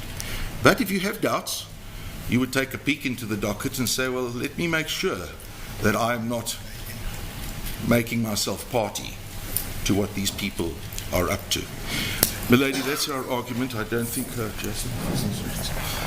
That is our case. My lady, we would ask that your ladyship give us some sort of protection from today on, even if it's an undertaking from our learned friends from the bar. And my lady, if your ladyship is not with us, we would ask your ladyship then to consider, under alternative remedy relief, whether you nonetheless, in regulating the process and making sure that there's a logical end to this, wouldn't direct that the parties nonetheless engage with a view, because the 3rd of April is next week, and you've seen we've made ourselves accountable and committed to the process all along, the ladies. Sorry, I'm not following. So if I'm not with you, you want me to, under alternative relief, say what? I'm suggesting that if you're not with us, that under alternative relief, you could still direct that the parties on the 3rd, because we've said we're available, and they haven't said they're not available on the 3rd of April, that the parties nonetheless must engage Oh, apologies for that. We're coming out of the proceedings there in the High Court. We just wanted to listen in to whether the judge would give in to this demand that is being made, not a demand, but a request that is made by the council representing the Speaker of the National Assembly, that in the meantime that there be interim relief, and that interim relief that be up until the 3rd of April, that no arrest will be affected of the National Assembly Speaker. So hopefully we'll get that from our reporter a bit later on, Kenny Mapang, around what the judge had to say on this interim relief that is required by or requested by the council representing the Speaker of the National Assembly. We'd also love to hear your views on it. 0614 104 107, and can also drop me an X at Aldrin Sampear. Going beyond the headline with Aldrin Sampear. 0614 104 107, and you can also drop me an X at Aldrin Sampear. Our studio line is 086 000 2032. Remember that we're also taking your calls on 086 000 2032 and your voice notes on 0614 104 107. Hashtag SAFMBTH. A very good afternoon to you and the listeners of SAFM. We have been waiting anxiously for this trial to begin, but the legal team of the Speaker are just defending the unnecessary thing. They have to allow the Speaker to be arrested and face and be in front of the court so that the processes can unfold, whether he is guilty or not. As people of South Africa, we are waiting anxiously whether he received that 2 million rands from that person who was giving services to the Department of Defense. Please let us all be allowed to be the custodians of the law, not the few chosen. It's Wandile Ngceba, Polotwa Village, Dujwa. Yeah, one delay. The trial hasn't started as yet. We're a bit far from the trial. And as you heard there from Advocate Tukwala, representing the NPA, that for them, they believe that what is actually happening here is an application backdoor to review the decision that has been taken by the NDPP or by the NPA to prosecute Nosivio Mapisa Ngqula. 0614 104 107 and your X at Aldrin Sampear. Beyond the Headline with Aldrin Sampear on SAFM. Weekdays, 3 to 6 p.m. While we're staying with the courts, the Electoral Court has confirmed that the judgment in the ANC's application challenging the registration of Umkhonto weSizwe Party has been delayed. The ANC cited irregular procedures in the registration of the newly formed party endorsed by former President Jacob Zuma. The MK Party submitted that the ANC did not follow internal IEC processes to have the registration process reviewed. The IEC told the court that the ANC failed to object in time. Delivery of a judgment was expected to be handed down earlier today, but will now be handed down in person tomorrow morning. To help us unpack the significance of this decision and how ad hoc courts such as the Electoral Court operate, we speak to Mbegazeli Benjamin, who is a researcher at Judges Matter. Mbegazeli, good evening. Thank you so much for making time for us. So, looking at the outrage, at least from some quarters, against this decision that has been taken by the Electoral Court, the judgment will now be delivered in person tomorrow, and also pointing to the point that it is not necessarily something unusual to have a case being heard in another region and then the judgment being delivered in another region. Good evening. Good evening, Aldrin, and good evening to the listeners. Yes, look, the first important thing that we need to do is to calm down. The people who are outraged, I'm not sure why they would be outraged. I think we just need to be a little bit more calm and pay attention to really how the court operates. First of all, the Electoral Court is an ad hoc court, so it doesn't sit permanently in any one place. It only convenes when there's a case filed with the Electoral Court. The other thing about the Electoral Court is that it is a national court, so it has nationwide jurisdiction. And in terms of the rules of the court, it can sit anywhere in the country in order for it to deal with the case as quickly as possible. In the past, the Electoral Court has sat in Johannesburg, in Durban, in Cape Town, in order for them to deal with cases. The reason why it sat in Bloemfontein last week is only because the chairperson of the Electoral Court is based at the Supreme Court of Appeal in Bloemfontein, and the administrative team is also based in Bloemfontein. So that is something that we do need to keep in mind when we look at how the Electoral Court operates. And then because initially the intention was to deliver the judgment electronically, but now it will be done in person. No reasons have been given around why that particular decision would have been taken. And I'm just asking you now also to, or based on your own experience and assumptions as well that you can draw, inference that you can draw from this decision, what would inform such a decision? Well, in fact, the Electoral Court did tell us the reason why the judgment had to be postponed from today. On Friday, the registrar of the Electoral Court sent out a letter or a notice to all the parties, including the ANC, the MK, and the IEC, to tell them that judgment will be handed down at 11 o'clock today, the 25th of March.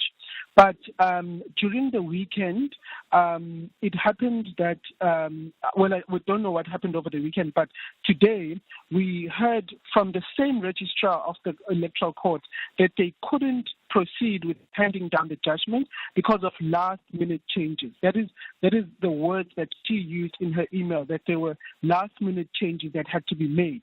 And judging from the experience that we have of courts of this nature, of urgent courts, of ad hoc courts, this is nothing unusual about it because, for example, a judgment ordinarily takes about 3 months for it to be written and handed down. But we know that the Electoral Court heard this case on Wednesday last week, and 3 days later they had indicated that they were ready to hand down the judgment. There were delays, I suspect, because over the weekend, one of the 5 members of the panel that heard the case probably looked at a legal issue differently and perhaps wanted to change something in the judgment in terms of how the legal position has been. And if we compare this to the Constitutional Court, for example, when the Electoral Court wanted to postpone the elections in 2021 because of COVID, the Concord first handed down a notice to say they'll hand down judgment on a specific day. I think it was the 19th of September. And then they asked for it to be handed down the next day because during that period, one of the judges had previously voted with the majority and they had reconsidered their decision and decided to go with the minority. That happens all the time. It is nothing unusual. In fact, it is quite common in cases where there are more than one judge involved in that case. And this is what happened with the Electoral Court as well. Yeah. Mbegezeli, if you're willing to indulge us, please, if we can please have you back in the next 10 minutes, if you are free, because I want to raise the other issue, and this is in relation to the sensitivity of the case that is being dealt with right now, and also the period that which we are in, and how the public are observing and looking into what has happened, and in the absence of such explanations, the wrong inferences that are also being drawn. And I wonder whether the judgment tomorrow would be able to deal with this particular aspect as well, to allay fears of inferences of political interference and so forth that are being made against the Electoral Court. But we're a bit late now for the news headlines. Hopefully we'll have the conversation in about 10 minutes or so. Thanks, Aldrin. A very good afternoon. With the news headlines, Kemudupi Makhalemele. The UN Security Council has adopted a draft resolution demanding an immediate ceasefire for the month of Ramadan in Gaza, leading to a sustainable ceasefire. The software giant SAP has been ordered to pay the SIU 500 million rand within 7 days over corrupt contracts at Eskom. And the court has asked the National Assembly Speaker, Nosiviwe Mapisa-Nqakula's legal team, if her position as Speaker is the legal foundation they used for her not to be arrested. Details of these and other stories at 6. SAFM, guiding you through the rush hour traffic. Good afternoon. Starting off in Gauteng, the N1 southbound in Soweto has delays towards the N17 Soweto exit. The M1 southbound is queuing through Crown Interchange towards Omonde. In Midrand, the N1 northbound is slow moving towards Samrand Road exit, and the N1 southbound has a stationary truck reported after Allendale Road exit, and the N1 northbound is queuing towards New Road exit. In the Eastern Cape, on the N3, a truck crash recovery between Harry Smith and Warden with stop-go controls in place, so expect some further delays there. In KZN, the N3 westbound has a stationary vehicle after Pavilion Shopping Centre exit that's causing delays. The M7 is queuing at Bel Air Wakesley Road Junction, and the N2 northbound has a stationary vehicle just before the M41 Gateway exit that's causing delays. In Cape Town, the R300 northbound is slow moving. That's on the ramp to the N1 outbound carriageway. The M5 southbound is slow moving towards Cromboom Road exit. The N7 Jakes Harwell Drive southbound is queuing towards Voortrekker Road, and Main Road outbound is slow moving through Observatory. With your traffic update, I'm Irma G. This is SAFM Sports with Tuming Kapele. In your sports this hour, former Brazil international footballer Dani Alves, convicted of rape in Spain, has paid his bail of €1 million and can leave jail pending his appeal. Alves is understood to have complied with the other orders of the three judges who said that he could leave jail despite his recent rape conviction by handing in his Spanish and Brazilian passports. The 40-year-old had been in jail since he was arrested in January last year, and he made several attempts before his conviction to get bail, but they were turned down partly on the basis that he was a flight risk since Brazil does not extradite citizens sentenced in other countries, and the appeal process could take months to complete. Elsewhere, former Arsenal and Chelsea defender Ashley Cole has been inducted into the Premier League Hall of Fame. The former England international won 3 titles across a 15-year career in the top flight, and having come through Arsenal's academy, Cole signed for Chelsea in 2006 and won his 3rd Premier League title in the 2009 and 2010 as Carlo Ancelotti's side scored a then record 103 goals. Then in cricket, Sri Lanka beat Bangladesh by 328 runs on the 4th day of the opening test to take a 1-0 lead in the 2-match series. And having set Bangladesh for a victory target of 511, Sri Lanka bowled out the hosts for 182 in 49 overs. Meanwhile, Chennai will host the first Indian Premier League final in 12 years on the 26th of May.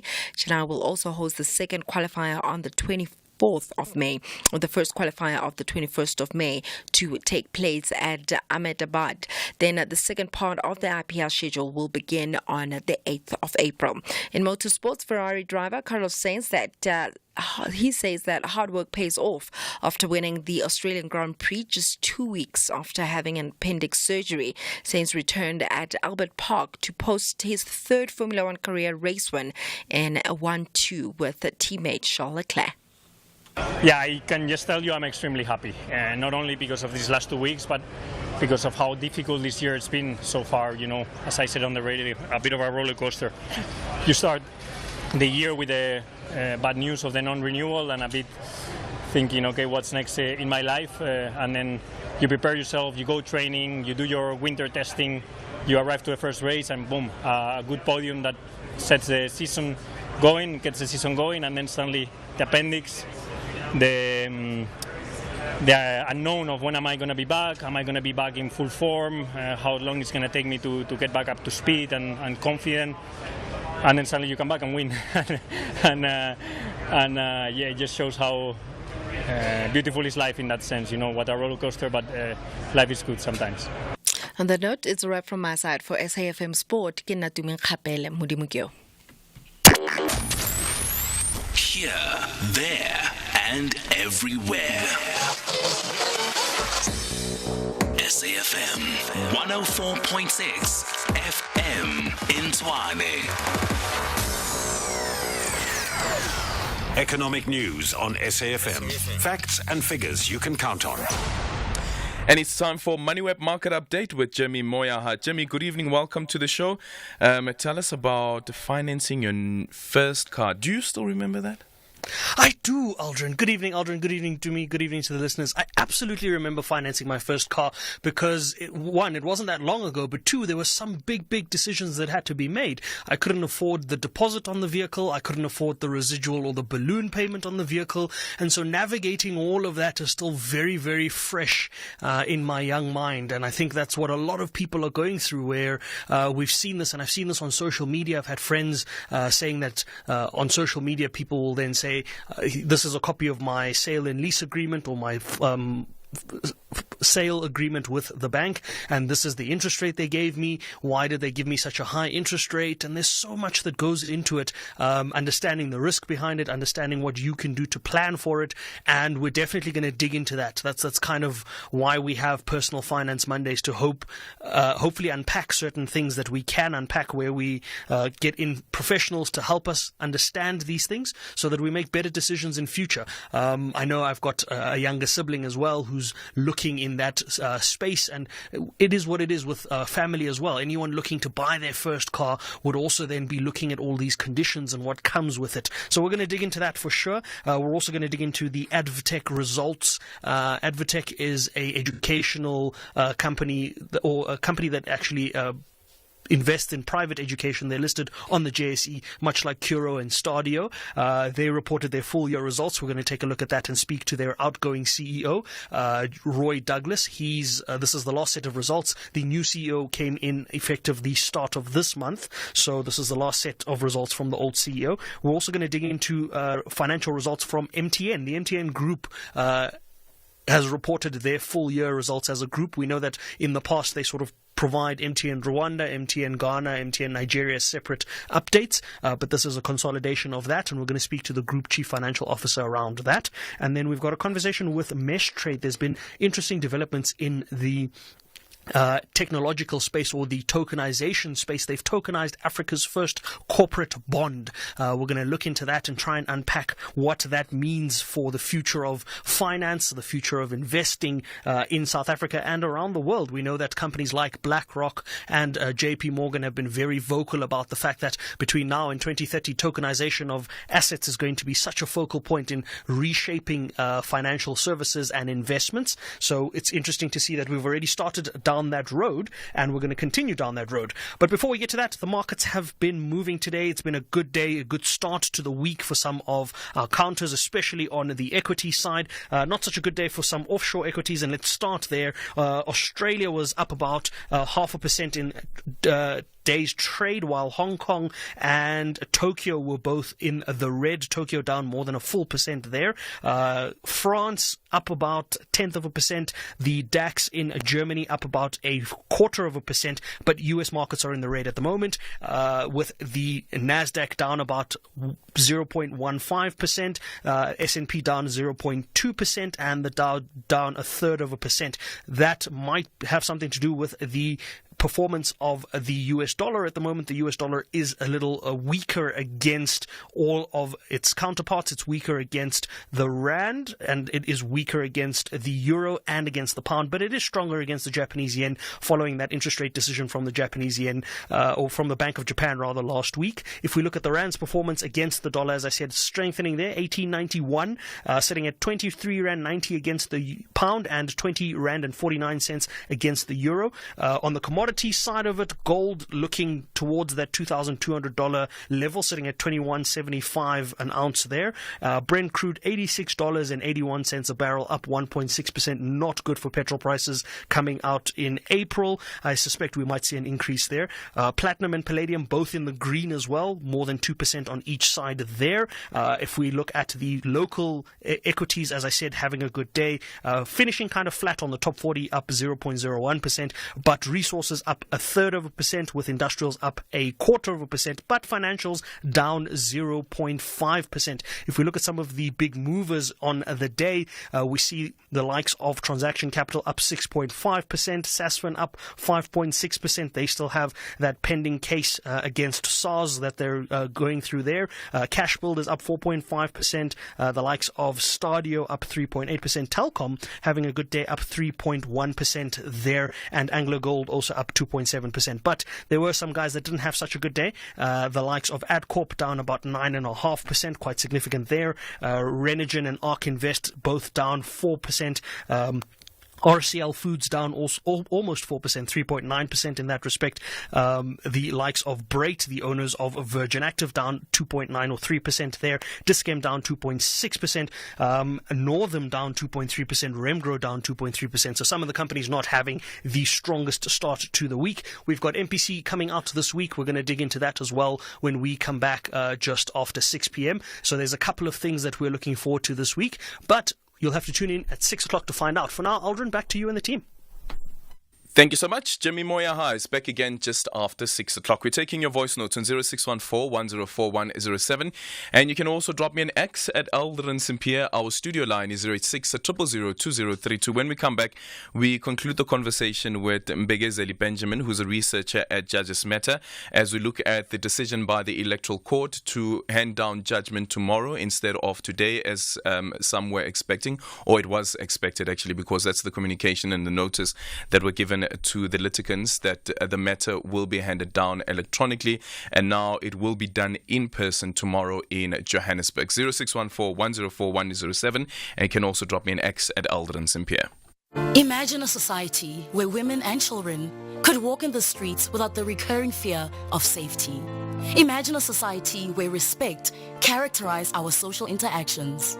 Imagine a relationship where violence found no place. This world is possible if we unify our voices and actions in restoring the essence of our society. This International Women's Month, the GBVF Response Fund implores you to do your part towards a world free of gender-based violence and femicide. This is an SABC-supported initiative. Gautrain is for the legends who make moves to save and pay from as little as 45 Rand from Pretoria to Midrand. Is for our clever who turn 5-liter bottles into workout dumbbells, and for the slim oaks who bring a home-cooked scuff team to work every day. So when it comes to travel, make moves that save and pay from as little as 45 Rand from Pretoria to Midrand Station. Gautrain, for people on the move. It has been over 20 years since the Truth and Reconciliation Commission issued its final report, recommending over 300 cases to be investigated or prosecuted. Truth Be Told tells the story of the TRC by looking at the poignant cases of the Pila Portia Ndwandwe story, the Beki Mlanjeni story, the Ntombi Kubeka story, the Topsy Madaka story, in which the truth has not been told and no one has been held accountable for their gruesome killings during apartheid. Channel your best South African documentary this March on Truth Be Told, Mondays at 9 p.m. only on Enjoying the song? Well, it's over. Just like drinking and driving, promising potential could take a sharp turn for the worse. Don't drink and drive. You will get caught.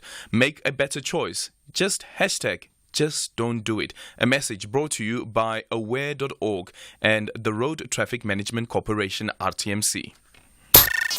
Going beyond the headline with Aldrin Sampear.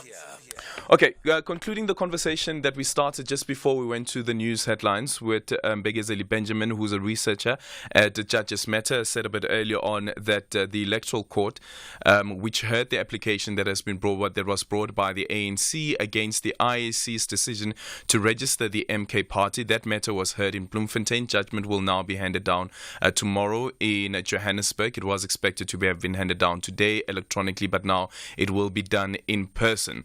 So Mbegezeli has explained also the rules, what the rules say and what is available in terms of the discretion being exercised by the chairperson listening to the matter, and also that the Electoral Court is an ad hoc court. But Mbegezeli, I was saying that looking at when the judgment is being handed down tomorrow, would there be an explanation around why such a decision was taken? For instance, that the matter won't be handed down electronically anymore, and now the judgment is being handed down in person, but also the change of location, because all of this is also happening in a highly charged environment as we're leading up to the elections. And here we're speaking about the governing party, the ANC, taking the IEC the Electoral Commission of the country to court as we're busy with an election. Some would say that this is the vibrancy of democracy, but sure, we also look at how highly charged the environment is. Yes, Aldrin, I think the judgment will still be sent out electronically. It will be sent out, I'm sure, by parties and uploaded on both the Supreme Court of Appeals website and also on other open access websites like Safely. But you're quite right that this judgment situation could have been better handled. And in fact, we are also, as Judges Matter, quite critical of how this was handled. And we do hope that the chairperson of the Electoral Court, Justice Zondi, would be listening to the criticism and taking it on such that such a thing doesn't happen again. And one other thing that we hope will happen tomorrow is that there will be an explanation. So one of the good things about a judgment in open court is that one of the members of the panel will be reading out a summary of the judgment with the key findings of the judgment. And I'm hoping that they will also explain why it took an extra day because, like I said, judgments are usually handed down or written within a period of 3 months. So to reduce that period into 3 days is quite a huge task. And so I'm hoping they'll explain to us why they needed an extra day in addition to the 3 days in which they took to write the judgment. But yes, I 100% agree with you that it wasn't handled in the best way. But I also would caution all of us to be a little bit more calm. Yes, this is a sort of a silly season of the elections, but we also shouldn't be really taken away and think that there's suspicion or some kind of conspiracy happening. There's often is an explanation. We just need to pay attention to the facts of the things and not be carried away by conspiracy theories. And also, I guess, with this as well is the role then of political parties, the role of us as the media, but also the role of the IEC, considering that this is their constitutional mandate to ensure that the elections are free and fair. And sometimes perception also carries a lot of weight, unfortunately. Yes, look, to be fair, this is completely out of the hands of the IEC, and we shouldn't even bring them into the conversation. It is, though, a matter for the Electoral Court to reflect on, but because, like I said, the Electoral Court is one of those courts that only is set up when there's a case. And perhaps some of these things are usual to judges and are usual to lawyers and people who pay quite close attention to the courts, but they might not be so usual to ordinary members of society who are not as closely involved, and particularly at this time of the elections. And I would, like I said, emphasize that the courts are very much sensitive to the public perception as to some of their actions, and I do hope that there's a lesson to be learned here in terms of how things are handled going forward. Thank you so much for your time. That is Mbegezeli Benjamin, who's a researcher at Judges Matter. And that judgment will now be handed down tomorrow at 9 o'clock at the Johannesburg High Court. So do follow your news outlets and they will be giving you the judgment as the judgment is being handed down. And hopefully we do get an explanation around what led to this particular decision. The decision, one, to no longer only do it online, but also have an in-person judgment being handed down. And the second one is the change of location, of course, but Mbegezeli Benjamin has now explained what happens with that. And again, this is happening during a very, very highly charged environment as we're heading into the elections. And it is the ANC, the governing party, taking the Electoral Commission to court. And at dispute is a political party that has the support of the former leader of the ANC and a former president of the country, Jacob Zuma. So you can only imagine what could possibly be read into this. So hopefully fears are allayed tomorrow as the judgment is handed down. 0614-104107. Actually, by the way, So as the matter is being handed down tomorrow, there is another court sitting in KwaZulu-Natal that will now listen to the application by the ANC against the use of the Mkhonto weSizwe logo, Veteran Association logo. They say it's the same as the one that is being used by Mkhonto weSizwe, a political party, and that is a matter that will also now be heard before the court in KwaZulu-Natal as this judgment is being handed down at 9 o'clock. 0614-104107 and your ex at Aldrin Sampear. Aldrin, on the decision of the Electoral Court not to grant the order today at 11 as previously announced, I think it was an error. Hopefully there will be an explanation, but it casts aspersion into the whole process because it makes it seem like they are hiding something. Ideally, we would have liked for them to issue it today so that whatever the outcome is, it can be accepted, even if maybe somebody takes it on review or appeal. But the postponement on the 11th hour really opens it up to suspicion. Hi, Aldrin and South Africans and your team as well. We shouldn't be surprised by what Mme Ngakula is doing. She will just comment to say she learned from the best how to drag cases. I'm sure South Africans will understand what I mean.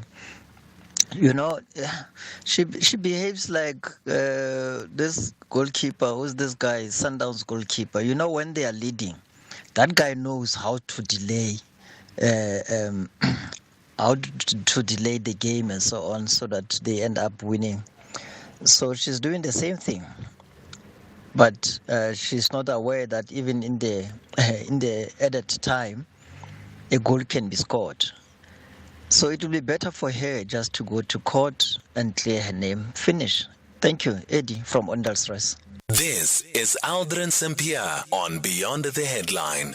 Well, let's quickly get a wrap from our reporter, Kenny Mapanga, who has been following proceedings as the High Court heard the application that has been brought by the Speaker of the National Assembly, Nosiviwe Ngakula, to interdict the police and the NPA from effecting an arrest against her. And Kenny, as we came out of the proceedings there at around 25 minutes past 5, Advocate Willis was arguing for an interim relief in the meantime, an assurance that Nosiviwe Ngakula would not be arrested up until the main application is being heard next week. What was the judge's response to that? And just speak to us to some of the highlights that came through. Well, good afternoon to you, Aldrin, and to the listeners. Well, the request wasn't necessarily granted in that kind of manner which they wished. However, judgment has been reserved in this application, this urgent application for an interim interdict to not give effect to an arrest while she seeks that full disclosure. So while this judgment has been reserved at least until Tuesday next week, she is safe from any arrest being affected because the respondents, that is the NPA, have given that undertaking to the court that they will not proceed with the matter until judgment is delivered. Okay, and when do we expect judgment to be delivered? That will be next week, Tuesday. They'll have to determine whether the matter rather is urgent and whether those concerns she lists, because remember, she's actually stating that it's an interim relief she's seeking and she wishes to have her attorney of choice present, who is available only in the first week of April, we understand, to proceed with the matter.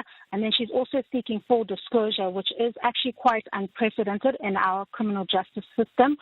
We've seen many people go through the criminal justice system and defend themselves in the criminal courts against allegations. Usually that kind of disclosure that she's seeking usually happens right before trial, when they are preparing that matter to be transferred to the High Court. And in order for them to defend, all parties to defend themselves, that full disclosure then happens then. But now what we're seeing is appearing to be, or rather people are starting to look at it as a special treatment for the Speaker, because it's unprecedented, where you're essentially asking a court to rule that a party proves the strength of their case prior to you subjecting yourself to the criminal process or justice system in the country. Thank you so much for your time. Kenny Mapanga, the SABC News reporter. Well, there you have it, at least for now.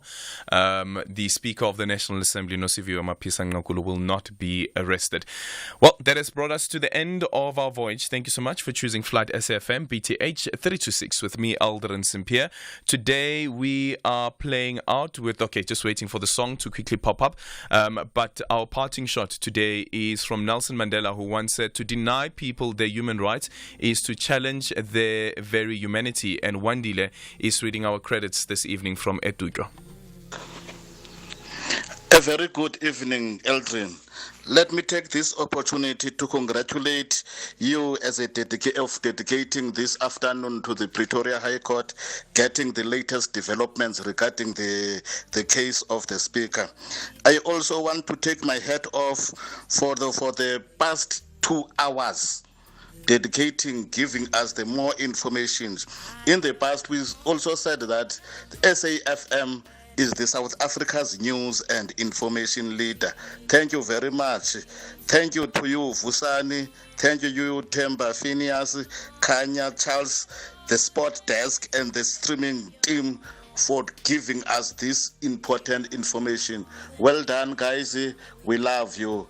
We will miss you. Bye. One day, Aldrin Sampear on Beyond the Headline. Don't miss us too much. We'll be back again tomorrow. Remember to love each other and lead with compassion. Dotsins, enjoy the rest of your evening. Playing in the background is Angelique Kijo. We are one. Dotsins.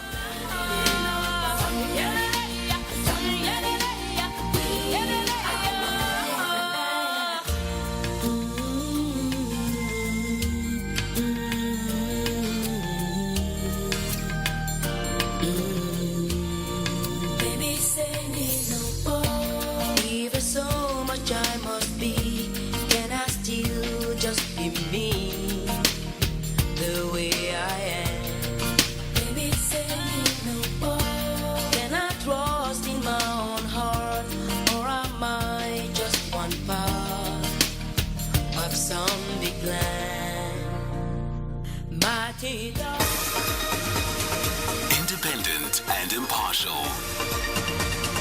This is SAFM News. The top stories this hour: calls for a Gaza ceasefire for the month of Ramadan, and a judge questions the principles used by the Speaker's Council. A very good evening. The UN Security Council has adopted a draft resolution demanding an immediate ceasefire for the month of Ramadan in Gaza, leading to a sustainable ceasefire. The text